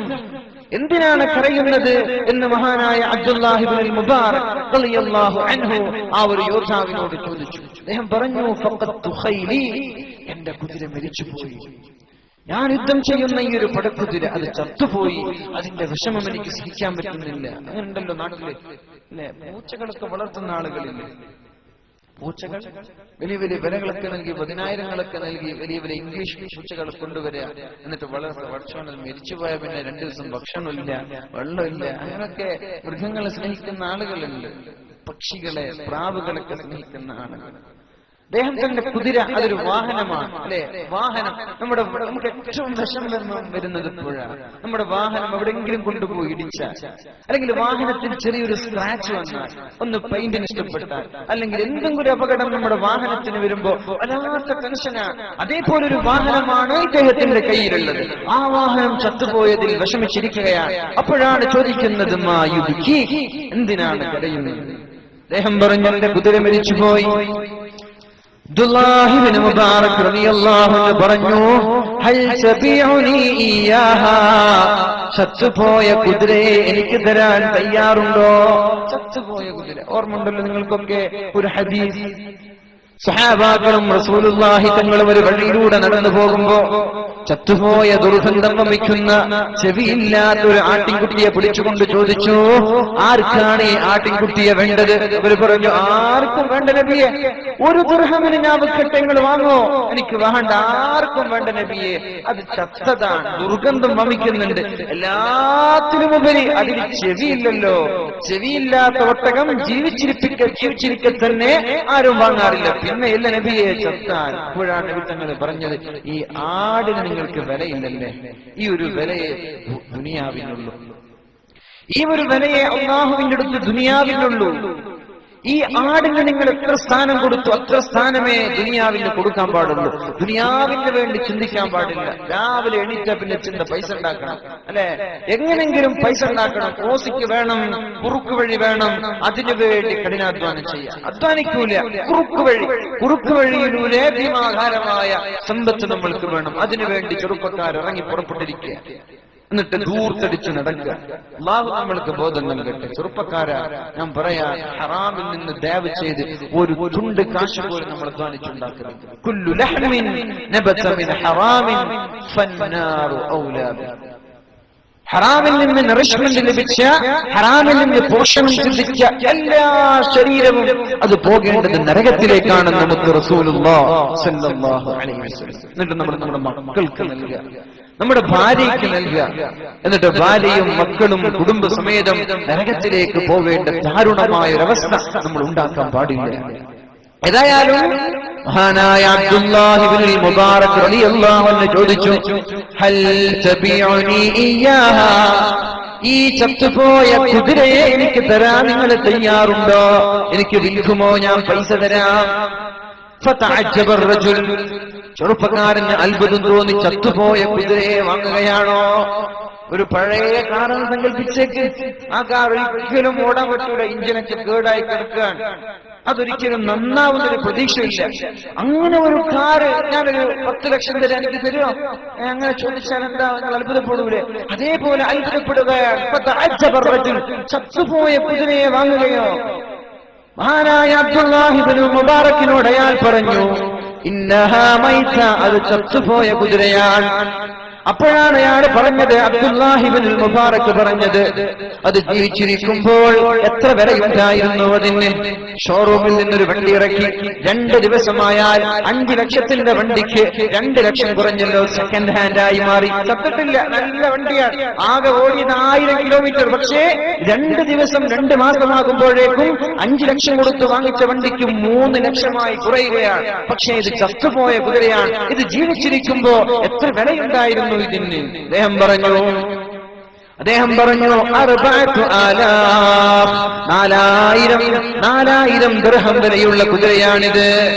ഉടനെ തന്നെ മഹാനായ അബ്ദുല്ലാഹി ഇബ്നുൽ മുബാറക് റളിയല്ലാഹു അൻഹു തന്റെ പോക്കറ്റിൽ നിന്ന് 4000 ദിർഹം എടുത്തുകൊണ്ട് അദ്ദേഹത്തിന് നൽകുകയും ആ ചത്തുപോയ കുതിരയെ കൊണ്ടുപോവുകയും ചെയ്തു. എന്നിട്ട് എന്താ ചെയ്തത്? കുതിരയെ കൊണ്ടുപോയി മറവാടി 4000 ദിർഹം കൊടുക്കുകയും ചെയ്തു. ഇയാൾക്ക് വല്ലാത്ത അത്ഭുതം, എന്താണ് ഇവിടെ നടക്കുന്നത്? ചത്തുപോയ കുതിരയൊക്കെ വാങ്ങുകയും. എന്നിട്ടോ പിറ്റേ ദിവസം പള്ളിയിലേക്ക് വരികയാണ് 2 പേരും. അബ്ദുല്ലാഹി ഇബ്നുൽ മുബാറക് റളിയല്ലാഹു അൻഹു ഉണ്ട്, കുതിരയെ വിറ്റ ചെറുപ്പക്കാരനും പള്ളിയിലുണ്ട്. ഓടി വരുന്നു അബ്ദുല്ലാഹി ഇബ്നുൽ മുബാറക് റളിയല്ലാഹു അൻഹുവിന്റെ അടുത്തേക്ക്. അഅ്തിനി ഫറസി വഅഅ്തിക 4000. ഞാൻ ഇന്നലെ നിങ്ങൾക്ക് വിറ്റ ആ ചത്തുപോയ കുതിരയെ നിങ്ങൾ എനിക്ക് തിരിച്ചു തരണം, എനിക്ക് തിരിച്ചു തരണം. നിങ്ങളുടെ 4000 ദിർഹം ഞാൻ നിങ്ങൾക്ക് തരാം. കണ്ടോ, എന്തോ ഒരു ട്വിസ്റ്റ് ഇവിടെ നടക്കുകയാ. ഇന്നലെ ഞാൻ നിങ്ങൾക്ക് വിറ്റ് തന്ന 4000 ദിർഹം ഉണ്ടല്ലോ, ആ ദിർഹം ഞാൻ നിങ്ങൾക്ക് തന്നെ തരാം. എന്റെ കുതിരയെ നിങ്ങൾ എനിക്ക് തരണം. فتعجب عبد الله بن المبارك റളിയല്ലാഹു അൻഹു അത്ഭുതമായി, പടച്ചറബേ എന്താണ് ഇവിടെ നടക്കുന്നത്? അദ്ദേഹം പറഞ്ഞു, അന്നഹാ മൈത, ചത്തുപോയ കുതിരയല്ലേ, നിനക്ക് എന്തിനാ? അദ്ദേഹം പറഞ്ഞു, വഅന ഉരീദുഹാ മൈത, ചത്തുപോയ കുതിരയെ തന്നെയാണ് എനിക്ക് വേണ്ടത്. ഫസഅലഹു ലിമാദാ, എന്തിനാണ് ചത്തുപോയ കുതിര നിനക്ക്? അപ്പോഴാണ് അയാൾ പറഞ്ഞത്, ലിഅന്നീ റഅയ്തുഹാ അംസി ഫിർ റുഅയ, ഇന്നലെ ഞാൻ കിടന്നുറങ്ങുമ്പോഴാണ് മനോഹരമായ ഒരു സ്വപ്നം എനിക്ക് കാണാൻ സാധിച്ചത്. മനോഹരമായ സ്വപ്നം എന്താണെന്നറിയോ? സ്വപ്നത്തിന്റെ കണ്ടന്റ് എന്താ? വറഅയ്തു ഫറസി മുസയ്യനതൻ ബിദ്ദഹബി വൽ ഫിദ്ദതി വൽ യാഖൂതി വൽ മർജാൻ, രത്നങ്ങൾ കൊണ്ട്, മുത്തുകൾ കൊണ്ട്, സ്വർണങ്ങൾ കൊണ്ട്, വെള്ളികൾ കൊണ്ട് എന്റെ ചത്തുപോയ കുതിരയെ അലങ്കരിച്ചിട്ടുണ്ട്. നാളെ സ്വർഗത്തിൽ ചത്തുപോയ കുതിരയെ സ്വർണങ്ങൾ കൊണ്ട് അലങ്കരിച്ചിട്ടുണ്ട്, വെള്ളി കൊണ്ട് അലങ്കരിച്ചിട്ടുണ്ട്, മരതകങ്ങളും മുത്തുകളും രത്നങ്ങളും പവിഴങ്ങളും കൊണ്ട് എന്റെ കുതിരയെ വല്ലാതെ അലങ്കരിച്ചു വെച്ചിട്ടുണ്ട്.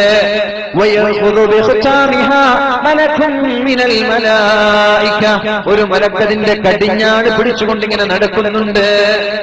700 കുതിരകൾ ഈ കുതിരയുടെ അകമ്പടിയായി കടന്നു പോകുന്നുണ്ട്. എന്റെ കുതിരയാണ് മുമ്പിലുള്ളത്. ഒരു മലക്കിന്റെ കയ്യിലാണ് കടിഞ്ഞാണുള്ളത്. സ്വർണങ്ങൾ കൊണ്ട് അലങ്കരിക്കപ്പെട്ടിരിക്കുകയാണ്.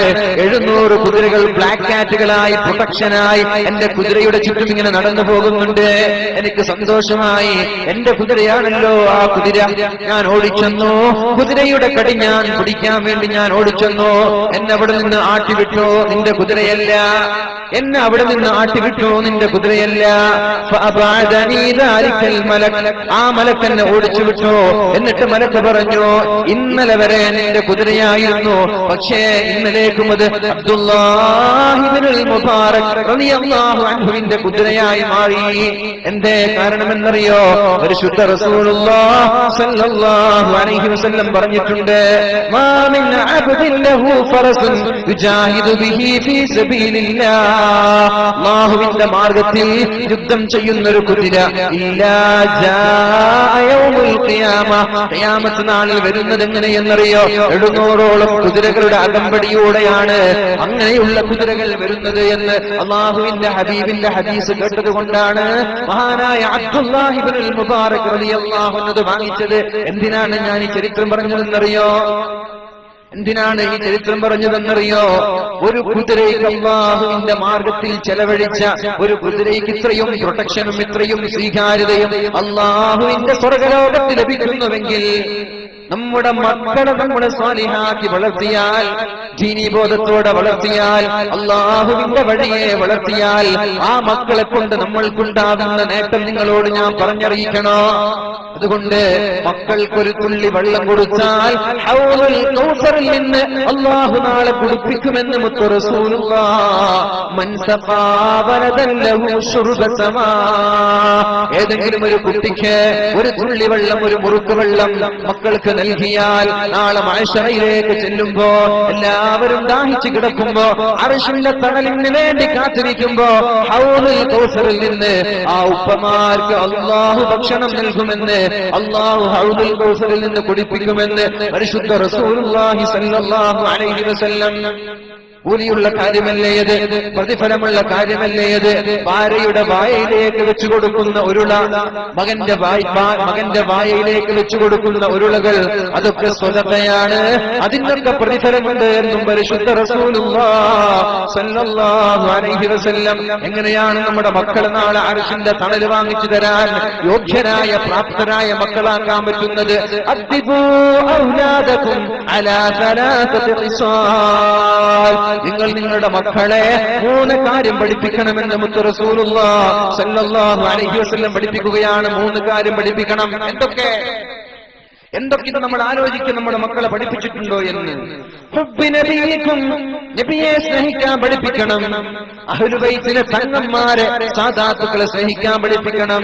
ഖിറാഅത്തിൽ ഖുർആൻ, ഖുർആൻ ഓതാൻ നമ്മുടെ മക്കളെ പഠിപ്പിക്കണമെന്ന് മുത്ത് റസൂലുള്ളാഹി സ്വല്ലല്ലാഹു അലൈഹി വസല്ലം. എന്നിട്ട് ഹബീബ് പറയാണ്, ഫഇന്ന ഹമലതൽ ഖുർആൻ.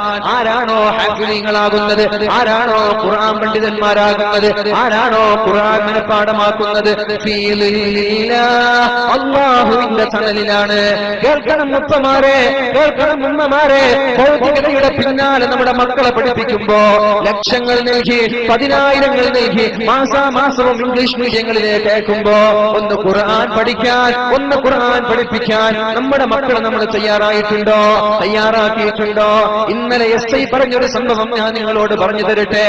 SI പറഞ്ഞൊരു സംഭവം. അദ്ദേഹം പറയുകയാണ്, ഹെൽമറ്റ് ധരിക്കാതെ 13-കാരനായ ഒരു ചെറുപ്പക്കാരനെ പിടിക്കുമ്പോ, 13-കാരനായ ഒരു ചെറുപ്പക്കാരൻ നമ്മുടെ മക്കളാണിത്. ലൈസൻസ് ഇല്ലാത്ത മക്കൾക്ക് എങ്ങനെയാണ് വണ്ടി കൊടുക്കുന്നത്? ആരാണ് ചാവി നൽകുന്നത്? അത് നിയമത്തിൽ തെറ്റാണല്ലോ. പരിശുദ്ധ ഇസ്ലാമിലും അത് തെറ്റ് തന്നെ. അങ്ങനെ ഒരു യോഗ്യനല്ലാത്ത, ലൈസൻസ് ഇല്ലാത്ത ആളുകളെ എങ്ങനെയാണ് നമ്മൾ വണ്ടിയും നൽകി കയറ്റിവിടുന്നത്? ഉമ്മമാരെ, നിങ്ങൾ ഉത്തരവാദികളാണ്. ഉപ്പമാരെ, നിങ്ങളും ഉത്തരവാദികളാണ്. നമ്മുടെ മക്കൾക്ക് തോന്നും പോലെ ബൈക്ക് വാങ്ങിച്ചു കൊടുക്കുക, തോന്നും പോലെ കാർ വാങ്ങിച്ചു കൊടുക്കുക. എന്നിട്ട് നിയമങ്ങൾ അംഗീകരിക്കാതെ, നാടിന്റെ റൂൾസ് ആൻഡ് റെഗുലേഷൻ നമ്മൾ തെറ്റിച്ചുകൊണ്ട് നടക്കാൻ തുടങ്ങിയാൽ പിന്നെ എങ്ങനെയാണ് നമ്മുടെ നാട്ടിൽ നന്മയുണ്ടാവുന്നത്? ഉപ്പമാരതിന്റെ ഉത്തരവാദികളാണ്. ഉപ്പമാരാണത് ശ്രദ്ധിക്കേണ്ടത്. ഏതായാലും ഒരു പോലീസുകാരൻ 13 വയസ്സായ ഒരു ചെറുപ്പക്കാരനെ ബൈക്കിൽ നിന്ന് പിടിച്ചപ്പോ ജയിലിലേക്ക് കൊണ്ടുപോയി, പോലീസ് സ്റ്റേഷനിൽ കൊണ്ടുപോയി. അപ്പോഴാണ് നാട്ടുകാർ വരുന്നത്. രാഷ്ട്രീയക്കാരാ, നിങ്ങളോട് എനിക്ക് പറയാനുണ്ട്. ഏതെങ്കിലും രാഷ്ട്രീയത്തിന്റെയോ സംഘടനയുടെയോ തലപ്പത്ത് നിൽക്കുന്നു എന്ന് പറഞ്ഞ് തെറ്റ് ചെയ്യുന്ന മക്കളെ സംരക്ഷിക്കാൻ നിൽക്കാൻ പാടില്ല. രാഷ്ട്രീയത്തിന്റെ പേര് പറഞ്ഞ്, സംഘടനയുടെ പേര് പറഞ്ഞ് തെറ്റ് ചെയ്യുന്ന മക്കളെ രക്ഷിക്കാനോ സംരക്ഷിക്കാനോ നിൽക്കാൻ പാടില്ല. എന്റെ നാട്ടിൽ തോന്നിവാസങ്ങൾ നടക്കുന്നത്, ഏതെങ്കിലും ഒരു കുട്ടി തെറ്റ് ചെയ്തു, പോലീസുകാർ സ്റ്റേഷനിൽ കൊണ്ടുപോകുമ്പോഴേക്കും രാഷ്ട്രീയക്കാരൊക്കെ ഓടാൻ തുടങ്ങി, പിന്നെ ഫോൺ വിളിക്കാൻ തുടങ്ങി. അത് എന്റെ പയ്യനാ, ഞങ്ങളുടെ പാർട്ടിക്കാരനാ, സാറെ ഒന്ന് വിടണമെന്ന് പറഞ്ഞു. സാറിന് വിടാതിരിക്കാൻ പറ്റോ? സാർ ഒന്ന് വിട്ടില്ലെങ്കിൽ പിന്നെ സാറിന്റെ പ്രമോഷനായി. കാസർഗോട്ടുകാരൻ പിന്നെ കേരളത്തിൽ, പിന്നെ കണ്ണൂരായി, പിന്നെ തിരുവനന്തപുരത്തായി, പിന്നെ കൊച്ചിയിലായി. ഇങ്ങനെ ആ ഒരു സാറിന്റെ നാട്ടിൽ നിന്ന് നാട്ടിലേക്ക് കൂറുമാറ്റുകയാ, സ്ഥലത്തിൽ നിന്ന് സ്ഥലം മാറ്റുകയാ. എന്തേ? ഇവൻ പറഞ്ഞത് കേട്ടില്ല. പോലീസുകാർക്ക് കേൾക്കാതിരിക്കാൻ പറ്റില്ല. ഒരു തെറ്റ് ചെയ്ത മകനെ സംരക്ഷിക്കാൻ കൂടെ നിൽക്കുന്ന രാഷ്ട്രീയക്കാരാ, അല്ലാഹുവിന്റെ താക്കീത് നിൽക്കുന്നത് എന്ന് നീ മറക്കണ്ട. ഒരു 4 വോട്ടിന് വേണ്ടി ഒടുപിടിച്ച് നടക്കാൻ വേണ്ടി തിന്മ ചെയ്യുന്ന കഞ്ചാവുകാർക്ക് സംരക്ഷണം നൽകുന്ന രാഷ്ട്രീയക്കാരില്ലേ? കഞ്ചാവുകാർക്ക്, ലഹരിക്കാർക്ക്, തോന്നി തോന്നിവാസികളായ നാടിന്റെ തെമ്മാടികളായ ആളുകൾക്ക് പകം വെച്ചു കൊടുക്കുന്ന രാഷ്ട്രീയക്കാരില്ലേ നമ്മുടെ നാട്ടിലൊക്കെ? എന്തിനാണെന്നറിയോ? ഒന്ന് പൊടി പിടിച്ചു നടക്കാൻ വേണ്ടി, 4 വോട്ടിന് വേണ്ടി, അവരുടെ കൂടെ നടക്കാൻ വേണ്ടി, എന്റെ പാർട്ടിയിൽ ആള് വേണമല്ലോ എന്ന് പറഞ്ഞുകൊണ്ട് നാട്ടിൽ അരുതായ്മകൾ ചെയ്തു നടക്കുന്ന, നാട്ടിൽ തോന്നിവാസികൾ കാട്ടി നടക്കുന്ന, നാട്ടിൽ കോപ്രാട്ടത്തരങ്ങൾ കാട്ടി നടക്കുന്ന ഏതെങ്കിലും ഒരു മക്കളെ സംരക്ഷിക്കാൻ രാഷ്ട്രീയക്കാർ പോലീസ് സ്റ്റേഷനിൽ പോകുന്നുണ്ടെങ്കിൽ ഒരു പക്ഷേ നിങ്ങളുടെ അംഗബലം കൊണ്ടോ, നിങ്ങളുടെ സാമ്പത്തിക ശക്തി കൊണ്ടോ, നിങ്ങളുടെ രാഷ്ട്രീയ ശക്തി കൊണ്ടോ പോലീസ് സ്റ്റേഷനിൽ നിന്ന് നിങ്ങൾക്ക് കൊണ്ടുവരാൻ സാധിച്ചേക്കാം. പക്ഷേ നിങ്ങൾ ഉണ്ടാക്കുന്നത് നാട്ടിലെ കുഴപ്പങ്ങളാ, നാട്ടിൽ ഫിത്നയുണ്ടാക്കാൻ അത് കാരണമാ. ഇത് വെറുതെയല്ല പറയുന്നത്. അല്ലാഹുവിന്റെ ഹബീബ് സല്ലല്ലാഹു അലൈഹി വസല്ലമ തങ്ങളുടെ അടുത്തേക്ക് മഹാനായ ഉസാമ റളിയല്ലാഹു അൻഹുവിനെ പറഞ്ഞേക്കുകയാണ്. ഉസാമ റളിയല്ലാഹു അൻഹു ഹിബ്ബു റസൂലില്ലാഹ്, അല്ലാഹുവിന്റെ ഹബീബിന്റെ സ്നേഹപ്പെട്ട സ്വഹാബിയ, വളരെ ഇഷ്ടമുള്ള സ്വഹാബിയ, ഹബീബിനെ വല്ലാതെ സ്നേഹിച്ചു പോയ സ്വഹാബിയാണ് മഹാനായ ഉസാമ റളിയല്ലാഹു അൻഹു. ആ ഒരു ഉസാമ റളിയല്ലാഹു അൻഹുവിനെ ഹബീബിന്റെ അടുത്തേക്ക് പറഞ്ഞേക്കുകയാ. എന്തിനെന്നറിയോ? റെക്കമെൻഡേഷന് വേണ്ടി, റെക്കമെൻഡ് ചെയ്യാൻ. എന്ത് റെക്കമെൻഡ് എന്നറിയോ? നമ്മുടെ രാഷ്ട്രീയ പ്രവർത്തകർ ചെയ്യുന്നത് പോലെ ഒരു ഉയർന്ന കുടുംബത്തിൽ വെച്ചൊരു പെണ്ണ് മോഷണം നടത്തി. മഖ്സൂമി കുടുംബത്തിൽപ്പെട്ട ഒരു പെണ്ണ് മോഷണം നടത്തി. എന്താണ് ഇസ്ലാമിന്റെ വിധി? മോഷണം നടത്തി തെളിവ് സഹിതം പിടിക്കപ്പെട്ടാൽ കൈ ഛേദിക്കണമെന്നല്ലേ, കൈ മുറിക്കണമെന്നല്ലേ? അല്ലാഹുവിന്റെ ഹബീബ് ആ പെണ്ണിന്റെ കൈ മുറിക്കാൻ തീരുമാനമെടുത്തു. കുടുംബം ഇസ്ലാമിൽ പ്രാധാന്യമില്ല, തറവാടിന്റെ പ്രാധാന്യമില്ല, വെളുപ്പിനോ കറുപ്പിനോ സമ്പത്തിനോ ദാരിദ്ര്യത്തിനോ ഇസ്ലാമിൽ ഒരു പരിഗണനയില്ല. ഇസ്ലാം പരിഗണന നൽകുന്നത് ആർക്കാണ്? ഇന്ന അക്രമ അല്ലാഹുവിന്റെ അടുത്ത് ആർക്കാണ് പരിഗണന? ആരാണ് അല്ലാഹുവിനെ പേടിച്ച് ജീവിക്കുന്നത്? ആരിലാണ് തഖ്വയുള്ളത്? ആരാണ് മുത്തഖി? ആ മുത്തഖികൾക്ക് അല്ലാഹുവിന്റെ കോടതിയിൽ, അല്ലാഹുവിന്റെ ആ പ്രഭുജാലമായി നീണ്ടു കിടക്കുന്ന മഹ്ശറയിലും അതേപോലെ തന്നെ പരിശുദ്ധ ഇസ്ലാമിലും സ്ഥാനമുള്ളത് മുത്തഖികൾക്ക് മാത്രമാണല്ലോ. ഉയർന്ന കുടുംബത്തിലെ ഒരു പെണ്ണ് മോഷണം നടത്തി കൈമുറിക്കാൻ പരിശുദ്ധ റസൂലുള്ളാഹി സ്വല്ലല്ലാഹു അലൈഹി വസല്ലം ഒരു തീരുമാനമെടുത്തപ്പോഴാണ് അല്ലാഹുവിന്റെ ഹബീബിന്റെ ഇഷ്ടപ്പെട്ട ഒരു സ്വഹാബിയെ ആ കുടുംബക്കാര് പറഞ്ഞേക്കുന്നത്. ഇതുപോലെ പോലീസ് സ്റ്റേഷനിൽ എത്തുമ്പോഴേക്കും MLA വിളിക്കുന്നത് പോലെ, MLA വിളിക്കാറുണ്ടല്ലോ, രാഷ്ട്രീയ നേതാക്കൾക്ക് വിളിക്കാറുണ്ടല്ലോ. ഒന്ന് വിളിച്ചു പറയുമോ എന്റെ മകൻ ജയിലിലാണെന്ന്? പറയാൻ പാടില്ല. തെറ്റ് ചെയ്തവർ അനുഭവിക്കണം, ഉപ്പ് തിന്നവർ വെള്ളം കുടിക്കണം. അങ്ങനെ തെറ്റു ചെയ്തവർ ശിക്ഷ അനുഭവിച്ചില്ലെങ്കിൽ പിന്നെ എങ്ങനെയാണ് നാട് നന്നാവുന്നത്? വീണ്ടും വരികയാണ്, എന്നെ രക്ഷിക്കാൻ ആളുണ്ടല്ലോ, ഞാൻ എന്ത് ചെയ്താലും എന്റെ കൂടെ നിൽക്കാൻ ആളുകളുണ്ടല്ലോ, എന്നെ സംരക്ഷിക്കാൻ ആളുകളുണ്ടല്ലോ, ഇനി എന്ത് തെറ്റ് വേണമെങ്കിലും ചെയ്യാം, സംരക്ഷിക്കാൻ ആളുകളുണ്ട് എന്ന വിശ്വാസത്തോടെ നാട്ടിൽ അധർമ്മങ്ങൾ അധികരിക്കാൻ തുടങ്ങും, നാട്ടിൽ ഫിത്നകൾ അധികരിക്കാൻ തുടങ്ങും. കാരണം എന്നെ സംരക്ഷിക്കാൻ ആളുണ്ടല്ലോ എന്ന് കരുതിയിട്ടാണ് നമ്മുടെ രാഷ്ട്രീയക്കാർ പ്രവർത്തിക്കുന്ന, രാഷ്ട്രീയക്കാരെ സഹായിക്കുന്ന ക്രിമിനലുകൾ ഇവിടെ വളർന്നു വരുന്നത്. നമ്മുടെ ഇന്ത്യയുടെ കോൺസ്റ്റിറ്റ്യൂഷന്റെ ഭരണഘടനയുടെ നിയമം എടുത്തു നോക്കുമ്പോ നമ്മൾക്കറിയാലോ, 1000 നിരപരാധികൾ ശിക്ഷിക്കപ്പെട്ടാലും, 1000 നിരപരാധികൾ, 1000 കുറ്റവാളികൾ രക്ഷപ്പെട്ടാലും ഒരു നിരപരാധി പോലും ശിക്ഷിക്കപ്പെടാൻ പാടില്ല. ശരി തന്നെ, 1000 കുറ്റവാളികൾ രക്ഷപ്പെട്ടാലും ഒരു നിരപരാധി പോലും എന്താക്കാൻ പാടില്ല, ശിക്ഷിക്കപ്പെടാൻ പാടില്ല. എന്നാൽ ഇന്ന് നാട്ടിൽ നടക്കുന്നത് എന്താ? എത്ര നിരപരാധികളാണ് ജയിലിൽ കിടക്കുന്നത്? വർഷങ്ങളായി, കാലാകാലങ്ങളായി ജയിലിൽ കിടക്കുന്ന നിരപരാധികളെ സംരക്ഷിക്കാൻ ഏതെങ്കിലും ഒരു രാഷ്ട്രീയക്കാര് പോവാറുണ്ടോ? എന്തേ അത്? നിരപരാധികൾക്കെതിരെയല്ലേ ശബ്ദിക്കേണ്ടത്? ജമ്മു കാശ്മീരിൽ നടക്കുന്ന മുസ്ലിമീങ്ങൾക്കെതിരെ നടക്കുന്ന പീഡനങ്ങളുടെ കഥകൾ പറയാതിരിക്കുന്നതാണ് നല്ലത്. ഇന്ത്യ മഹാരാജ്യത്തിന്റെ ഐക്യത്തെയും സ്നേഹത്തെയും സൗഹാർദ്ദത്തെയും ചോദ്യം ചെയ്തുകൊണ്ട് നമ്മുടെ ഇന്ത്യ രാജ്യത്തിന്റെ പല സ്ഥലങ്ങളിലും ഇവിടെ അരുതായ്മകളും കൂട്ടക്കൊലകളും പീഡനങ്ങളും നടക്കുമ്പോ അതിനെതിരെ ശബ്ദിക്കാൻ കഴിയാത്തവർ, നാടിൽ ഫിത്നയുണ്ടാക്കി വരുന്ന മക്കളെ സംരക്ഷിക്കാൻ നിന്നാൽ നമ്മുടെ നാടാണ് കുട്ടിച്ചോറാവാൻ പോകുന്നത് എന്ന് മറക്കാൻ പാടില്ല. എങ്ങനെ അത് മറക്കാൻ പറ്റുക? എങ്ങനെയാണ് അതൊക്കെ നിസ്സാരവൽക്കരിച്ച് കാണാൻ പറ്റുക? ഹബീബ് ദേഷ്യപ്പെട്ടു. തന്റെ പ്രിയപ്പെട്ട സ്വഹാബി അല്ലാഹുവിന്റെ ഹബീബിന്റെ അടുത്തേക്ക് പോയി റെക്കമെൻഡ് ചെയ്യാണ്. അല്ലാഹുവിന്റെ ഹബീബേ, ആ പെണ്ണിനെ വെറുതെ വിടുമോ നബിയേ? നബിയെ, ആ ആ പെണ്ണിനെ വെറുതെ വിടുമോ? ഉന്നത തറവാട്ടുകാരിയാണല്ലോ നബിയെ. അള്ളാഹുവിന്റെ ഹബീബിന്റെ മുഖം ചുവന്നു എന്ന് മാത്രമല്ല, ഹബീബ് ഉടനെ തന്നെ എണീറ്റ് നിന്നുകൊണ്ടൊരു പ്രഭാഷണം നടത്തി. ലൗ അന്ന ഫാത്തിമത ബിൻത മുഹമ്മദിൻ സറഖത് ലഖതഅതു യദഹാ. കേൾക്ക് ഉപ്പമാരെ, മക്കളുടെ തെറ്റുകളെ ന്യായീകരിക്കാൻ നിൽക്കണ്ട. രാഷ്ട്രീയക്കാരാ, നിങ്ങളുടെ പാർട്ടിക്കാരുടെ തിന്മകളെ നിങ്ങൾ ന്യായീകരിക്കാൻ നിൽക്കണ്ട. തെറ്റ് ചെയ്തവർ അനുഭവിക്കുക തന്നെ വേണം. ശിക്ഷകൾ സഹിച്ചാലേ അവർക്കിവിടെ ബോധമുണ്ടാവൂ. എന്റെ പീഡനങ്ങൾ ഇങ്ങനെ അധികരിച്ചുകൊണ്ടിരിക്കുന്നത്, എന്റെ കൊലപാതകങ്ങൾ ഇങ്ങനെ അധികരിപ്പിച്ചുകൊണ്ടിരിക്കുന്നത്. ഒരു ഇലക്ഷൻ വരുമ്പോഴേക്കും എല്ലാ ആളുകൾക്കും പറയാനുള്ളത്, ഇവിടെ കൊലപാതകം നടക്കുന്നുണ്ടല്ലോ, ഇവിടെ കൊലപാതകളായ ക്രിമിനലുകൾ ഉണ്ടല്ലോ എന്നൊക്കെയാണെങ്കിൽ എന്തേ ഇത് വർദ്ധിക്കുന്നത്? ഇന്ന് കൊലപാതകം നടത്തിയവൻ ഒരാഴ്ചയാകുമ്പോഴേക്കും ജാമ്യം കിട്ടി പുറത്തിറങ്ങുകയാ. ഇന്ന് പീഡിപ്പിച്ചവൻ ഒരാഴ്ചയാകുമ്പോഴേക്കും പുറത്തിറങ്ങുകയാ.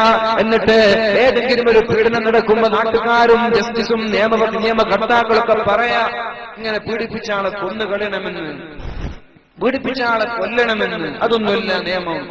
പീഡിപ്പിച്ച ആളുകളെ കൊല്ലലല്ല. ഒന്ന് പെണ്ണ് തന്റെ വസ്ത്രം നിയന്ത്രിക്കാം, ഒന്ന് പെണ്ണ് തന്റെ വസ്ത്രം നിയന്ത്രിക്കുക. രണ്ട്, ഇങ്ങനെ പീഡിപ്പിച്ച ആളുകൾക്ക് തക്കതായ അതിനർഹമായ ശിക്ഷ നൽകുക. അതേപോലെ ക്രിമിനലുകൾ, എത്ര കൊലപാതകളായ ഘാതകന്മാരിവിടെ ജീവിക്കുന്നുണ്ട് ഇല്ലേ? നമ്മുടെ കാസർഗോഡ് ജില്ലയിൽ കൊലപാതകങ്ങൾ നാടുകൾ ഇങ്ങനെ വർദ്ധിച്ചുകൊണ്ടിരിക്കുക. എന്നിട്ട് കൊല്ലുക, ഒരു മാസമാകുമ്പോ നെഞ്ചു വിരിച്ച് പുറത്തിറങ്ങുക, വീണ്ടും ഒരു മാസമാകും വീണ്ടും ഒരാളെ കൊല്ലുക, വീണ്ടും ജയിലിൽ പോവുക, പിന്നെ വീണ്ടും ഇറങ്ങുക. ഇതാണ് നടക്കുന്നത്. ഇങ്ങനെ നടന്നാൽ പിന്നെ ഇവിടെ എന്തെങ്കിലും നമ്മുടെ നാട് നന്നാവുമോ? പിന്നെയും കൊലപാതകങ്ങൾ രക്ഷിക്കാൻ ആളുണ്ടല്ലോ. അതുകൊണ്ട് ഞാൻ പറയാണ്, മക്കള് തെറ്റ് ചെയ്താലും, നാട്ടുകാര് തെറ്റ് ചെയ്താലും, കുടുംബക്കാര് തെറ്റ് ചെയ്താലും അർഹമായ പണിഷ്മെന്റ് അത് കൊടുത്തേ. പണിഷ്മെന്റ് ഇല്ലാതെ പണിഷ്മെന്റ് വേണം, റിവാർഡ്സ് വേണം. തെറ്റ് ചെയ്തവനെ ശിക്ഷിക്കണം, അതേപോലെ നന്മ ചെയ്തവനെ പ്രോത്സാഹിപ്പിക്കുകയും വേണം. അതൊരു ഉമ്മയും ഒരു ഉപ്പയും ശ്രദ്ധിക്കേണ്ട വിഷയമാണ്. മക്കളെ വളർത്തേണ്ട ഉമ്മമാർ, മക്കളെ പഠിപ്പിക്കേണ്ട ഉപ്പമാർ, ഇവർ രണ്ടുപേരും പഠിക്കേണ്ട ഒരു വിഷയമുണ്ട്. ഫബിമാ റഹ്മത്തിൻ മിനല്ലാഹി ലിൻത ലഹും. അല്ലാഹുവിന്റെ റഹ്മത്ത് കൊണ്ടാണ് നബിയെ നിങ്ങൾ അവരോട് മയമായി പെരുമാറുന്നത്. വലൗ കുൻത ഫളൻ ഗലീമൽ ഖൽബി ലൻഫളൂ മിൻ ഹൗലിക വലൗ കുൻത ഫളൻ ഗലീമൽ ഖൽബി ലൻഫളൂ മിൻ ഹൗലിക. നിങ്ങൾ പരുഷമായി പെരുമാറാൻ തുടങ്ങിയാൽ, ഉമ്മമാർ മക്കളോട് പരുഷമായി പെരുമാറാൻ തുടങ്ങിയാൽ, ഹാർഡായി പെരുമാറാൻ തുടങ്ങിയാൽ, വളരെ കർക്കശമായി പെരുമാറാൻ തുടങ്ങിയാൽ, റഹ്മത്തില്ലാതെ, കാരുണ്യമില്ലാതെ, സ്നേഹമില്ലാതെ വല്ലാത്ത ക്രിമിനലുകളെ പോലെ പെരുമാറാൻ തുടങ്ങിയാൽ ഉപ്പമാരിൽ നിന്ന്, ഉമ്മമാരിൽ നിന്ന് മക്കൾ ഓടിപ്പോകും. ഇത് ഞാൻ പറഞ്ഞതല്ല, പരിശുദ്ധമായ ഖുർആനിന്റെ വചനങ്ങളാ. ഹബീബിനോടാ പറയുന്നത്. പൊന്നു നബിയേ, മുത്തു നബിയേ, നിങ്ങൾക്ക് റഹ്മത്ത് നൽകിയത് ഞാനാ. എന്റെ റഹ്മത്ത് കൊണ്ടാണ് നിങ്ങൾ മക്കളോടും നാട്ടുകാരോടൊക്കെ വളരെ സൗഹാർദ്ദമായി, സൗമ്യമായി പെരുമാറുന്നത്. ഹബീബിനെ കുറിച്ച് പറഞ്ഞുവല്ലോ, 10 വർഷക്കാലം ഖിദ്മത്ത് ചെയ്തിട്ട് എന്നെ അടിക്കുകയോ എന്നെ ചീത്ത പറയുകയോ ചെയ്തിട്ടില്ല. ഞാനൊരു കാര്യം ചെയ്താൽ എന്തിനാണ് ചെയ്തത് എന്ന ചോദ്യമില്ല, ചെയ്തില്ലെങ്കിൽ എന്തേ ചെയ്തില്ല എന്നും ചോദ്യമില്ല. 9ഓളം ഭാര്യമാരുണ്ടായിട്ട് ഒരു ഭാര്യമാരെ വരെ അല്ലാഹുവിന്റെ ഹബീബ് ശിക്ഷിച്ചിട്ടില്ലല്ലോ. അതാണ് ഉപ്പമാര് പഠിക്കേണ്ടത്. ആ ഒരു പാഠമാണ് ഉമ്മമാര് പഠിക്കേണ്ടത്. ഫബിമാ റഹ്മത്തിൻ മിനല്ലാഹ്, അല്ലാഹുവിന്റെ കാരുണ്യം കൊണ്ടാണ് ലിൻത ലഹും, അവരോട് നിങ്ങൾ മയത്തോടെ പെരുമാറിയത്. വലൗ കുൻത ഫളൻ ഗലീമൽ ഖൽബി ലൻഫളൂ മിൻ ഹൗലിക. നിങ്ങൾ കർക്കശ സ്വഭാവത്തോടെ, ഒരു സ്ട്രൈഞ്ചായി, അപരിചിതമായി, പരുക്കൻ സ്വഭാവത്തോടെ പെരുമാറിയിരുന്നുവെങ്കിൽ നിങ്ങളുടെ കൂടെ ഒരാൾ പോലും ഉണ്ടാവുമായിരുന്നില്ല എന്നല്ലാഹു സൂചിപ്പിക്കുന്നത് ഹബീബിനോട് മാത്രമല്ല, മക്കളെ വളർത്തുന്ന മാതാപിതാക്കളോട് കൂടിയാണ്. ഒന്ന് കാരുണ്യത്തോടെ പെരുമാറുക. ആ ഒരു കാരുണ്യം അല്പം ഓവറാവുന്നുണ്ടോ, അല്പം കൂടിപ്പോകുന്നുണ്ടോ, ആ ഒരു ലാളനകൾ അധികരിക്കുന്നുണ്ടോ എന്നാണ് എനിക്ക് തോന്നുന്നത്. ഏതായാലും നമ്മൾ പറഞ്ഞു വന്നത്, അങ്ങനെ പോലീസ് സ്റ്റേഷനിലേക്ക് കുട്ടിയെ കൊണ്ടുപോയപ്പോഴാ രാഷ്ട്രീയക്കാര് വിളിക്കാൻ തുടങ്ങി. സാറേ, എന്റെ ആളാ, അങ്ങനെ വിട്ടേക്കണേ, വേറൊരു പ്രവർത്തകൻ, അത് എന്റെ ആളാ. എന്നിട്ട് സാർ പറഞ്ഞു, വിടാൻ പറ്റൂല, പേരൻസ് വരണം, ഉപ്പ വരണം, ഉമ്മ വരണം. ഉപ്പ ഗൾഫിലാണ് സാറേ, എന്നാൽ ഉമ്മ വരട്ടെ. ഉമ്മ പുറത്തൊന്നും ഇറങ്ങലില്ല. ഏത് ഉമ്മ എന്നറിയോ? റമദാനിൽ നാടുന്നുള്ള ടെക്സ്റ്റൈൽസിലേക്ക് ഷോപ്പിങ്ങിന് പോകുന്ന ഉമ്മ പറയാ, ഉമ്മ പുറത്തിറങ്ങാറില്ല. അതൊന്നറിയില്ല. മകനെ വേണോ? സ്വന്തം മകന്റെ ആവശ്യത്തിന് ഉമ്മക്ക് പുറത്തിറങ്ങാൻ പറ്റൂലേ? ഉമ്മ വന്നു, ഉമ്മയോട് ചോദിച്ചു, എന്തേ, ആരാണ് മകന് ചാവി കൊടുത്തത്? ഉമ്മ പറഞ്ഞു, ഞാൻ കൊടുത്തതാണ്.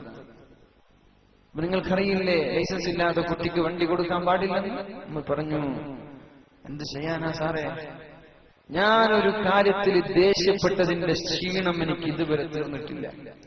ഒരു പ്രാവശ്യം ഞാൻ ദേഷ്യപ്പെട്ടു, അതിന്റെ പേരിൽ എനിക്കൊരു TV നഷ്ടപ്പെട്ടു.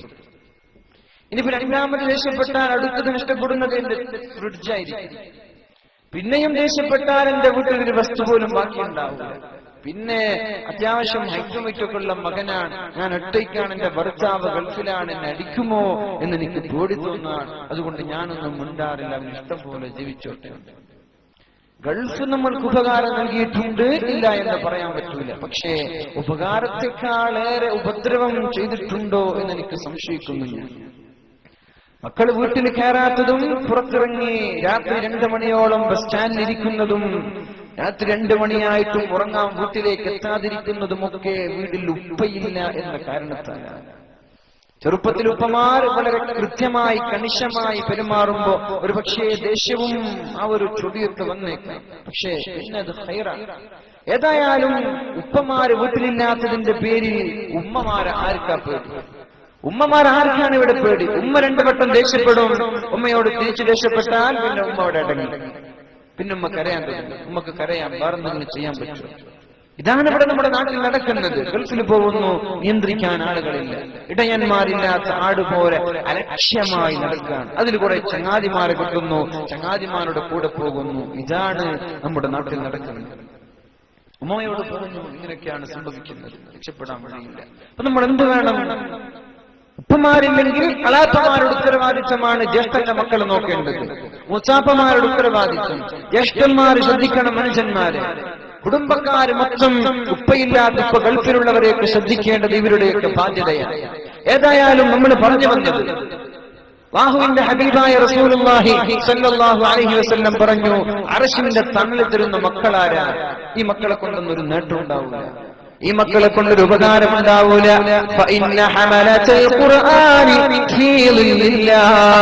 ആരാണ് അല്ലാഹുവിനെ പിടിക്കുന്നത്? ഞാൻ നിർത്താൻ പോവാണ്, എന്റെ വാക്കുകൾ ഞാൻ ഉപസംഹരിക്കാൻ പോവാണ്. ഏകദേശം 11:45 ഞാനൊരു കൺക്ലൂഷനിലേക്ക് വരാം. മഹാനായ റസൂലുള്ളാഹി സ്വല്ലല്ലാഹു അലൈഹി വസല്ലം പഠിപ്പിക്കുന്നു, ഫഇന്ന ഹമലത്തുൽ ഖുർആൻ, ഖുർആനിനെ മനഃപാഠമാക്കിയ മക്കൾ, ഫീ ളില്ലാഹി യൗമ ലാ ളില്ല ഇല്ലാ ളില്ലു, അല്ലാഹുവിന്റെ തണലല്ലാതെ വേറൊരു തണലുമില്ലാത്ത ദിവസം വരാനുണ്ടല്ലോ. ആ സമയത്ത് ആരാണ് തണൽ നൽകുന്നത്? അല്ലാഹു ആണ് തണൽ നൽകുന്നത്. ഹാഫിളീങ്ങൾ, ഖുർആൻ മനഃപാഠമാക്കിയ ആളുകൾ, ഖുർആൻ പഠിച്ച ആളുകൾ അല്ലാഹുവിന്റെ തണലിലാണ് റസൂലുള്ളാഹ്. അത് മാത്രമല്ല, ആഫിലീങ്ങളായ ആളുകൾക്ക് മാതാപിതാക്കളെ രക്ഷപ്പെടുത്താൻ അല്ലാഹു അവസരം നൽകുമെന്നും പരിശുദ്ധ ഹബീബ് നമ്മെ പഠിപ്പിച്ചിട്ടുണ്ട്. ഇനി ഒരു കാര്യം കേൾക്കണോ? റബ്ബനാ അരിനൽ ലദൈനി അളല്ലാനാ മിനൽ ജിന്നി വൽ ഇൻസ് ലിനജഅൽഹുമാ തഹത അഖദാമിനാ വലിയകൂനാ മിനൽ അസ്ഫലീൻ.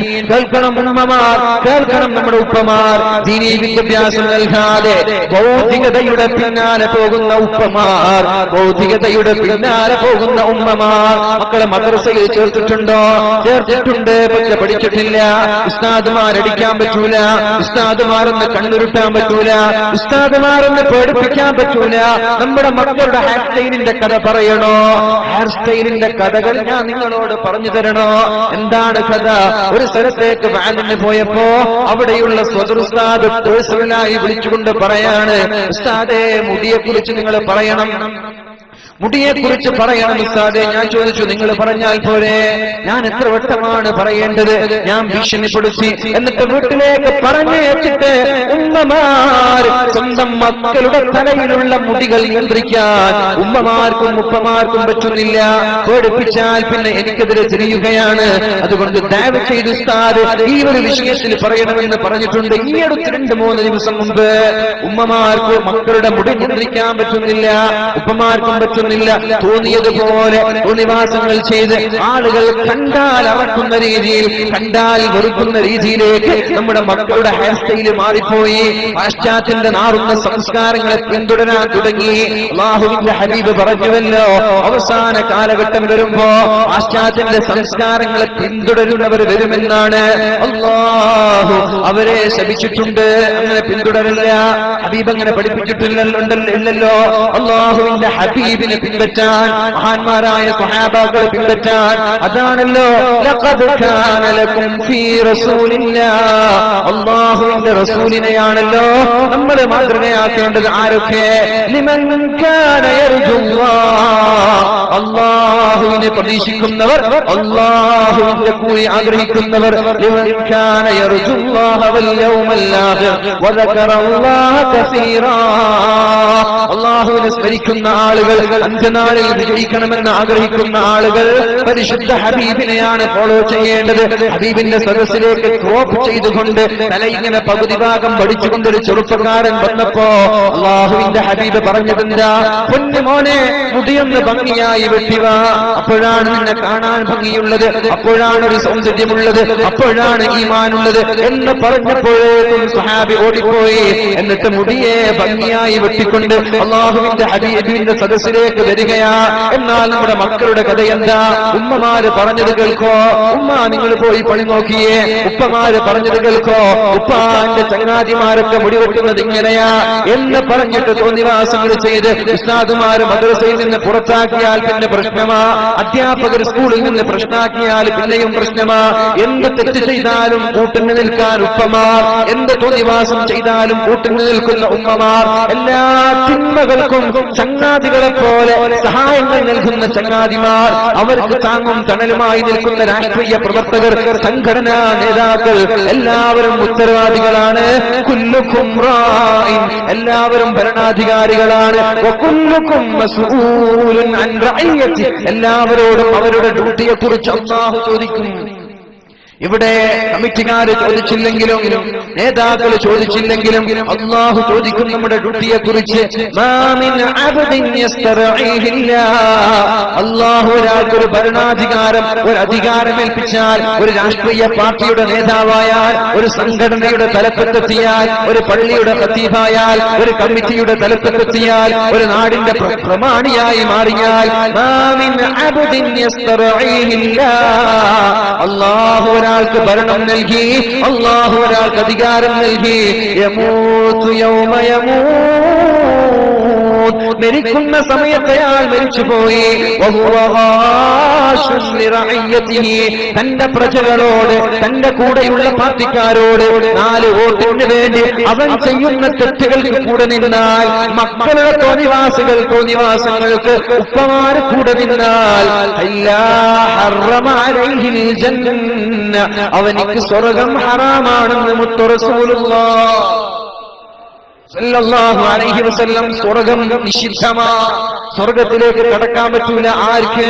മക്കളെ നന്നാക്കാതെ മരിച്ചുപോയ ഉപ്പമാർ, പാർട്ടിക്കാരെ നന്നാക്കാതെ മരിച്ചുപോയ പാർട്ടിയുടെ തലപ്പത്തുള്ള നേതാക്കൾ, സംഘടനക്കാരെ നിലനിർത്താൻ വഴിക്ക് കൊണ്ടുവരാൻ കഴിയാത്ത സംഘടനയുടെ തലപ്പത്തുള്ള നേതാക്കൾ, നാട്ടിലുള്ള പ്രമാണിമാർ, വീട്ടിന്റെ ഉമ്മമാർ, തന്റെ കീഴിലുള്ള ആളുകളെ നിലയ്ക്ക് നിർത്താനോ ദീനിയായ പാതയിലൂടെ കൊണ്ടുപോകാനോ സാധിക്കാതെ മരിച്ചുപോയാൽ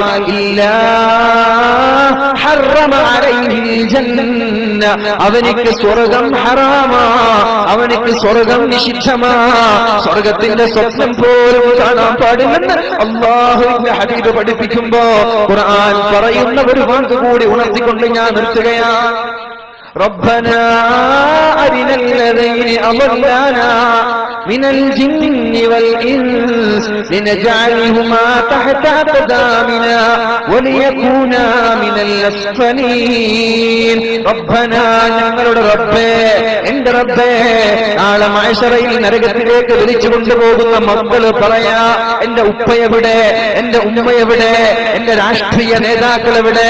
റബ്ബനാ അരിനല്ലദീന അമന്നാനാ, ഞാൻ തെറ്റ് ചെയ്തപ്പോ, ഞാൻ കഞ്ചാവടിച്ചപ്പോ, ഞാൻ സീസർ വലിച്ചപ്പോ, ഞാൻ പള്ളിയിൽ പോകാതെ ക്ലബിലിരുന്നപ്പോ, പള്ളിയിൽ പോകാതെ ടിവി കണ്ടപ്പോ, മുടിയെ വികൃതമായി വെട്ടിരുന്നപ്പോ, എന്റെ കൂടെ സപ്പോർട്ട് വന്നവർ, എന്നെ സഹായിച്ചവർ, എന്റെ കൂടെ സഹകരിച്ചവർ, എന്നെ ഉപദേശിക്കാത്തവർ എന്റെ ഉപ്പയാണല്ലാ, എന്റെ ഉമ്മയാണല്ലാ, എനിക്കവരെ കാണിച്ചു താറപ്പേ.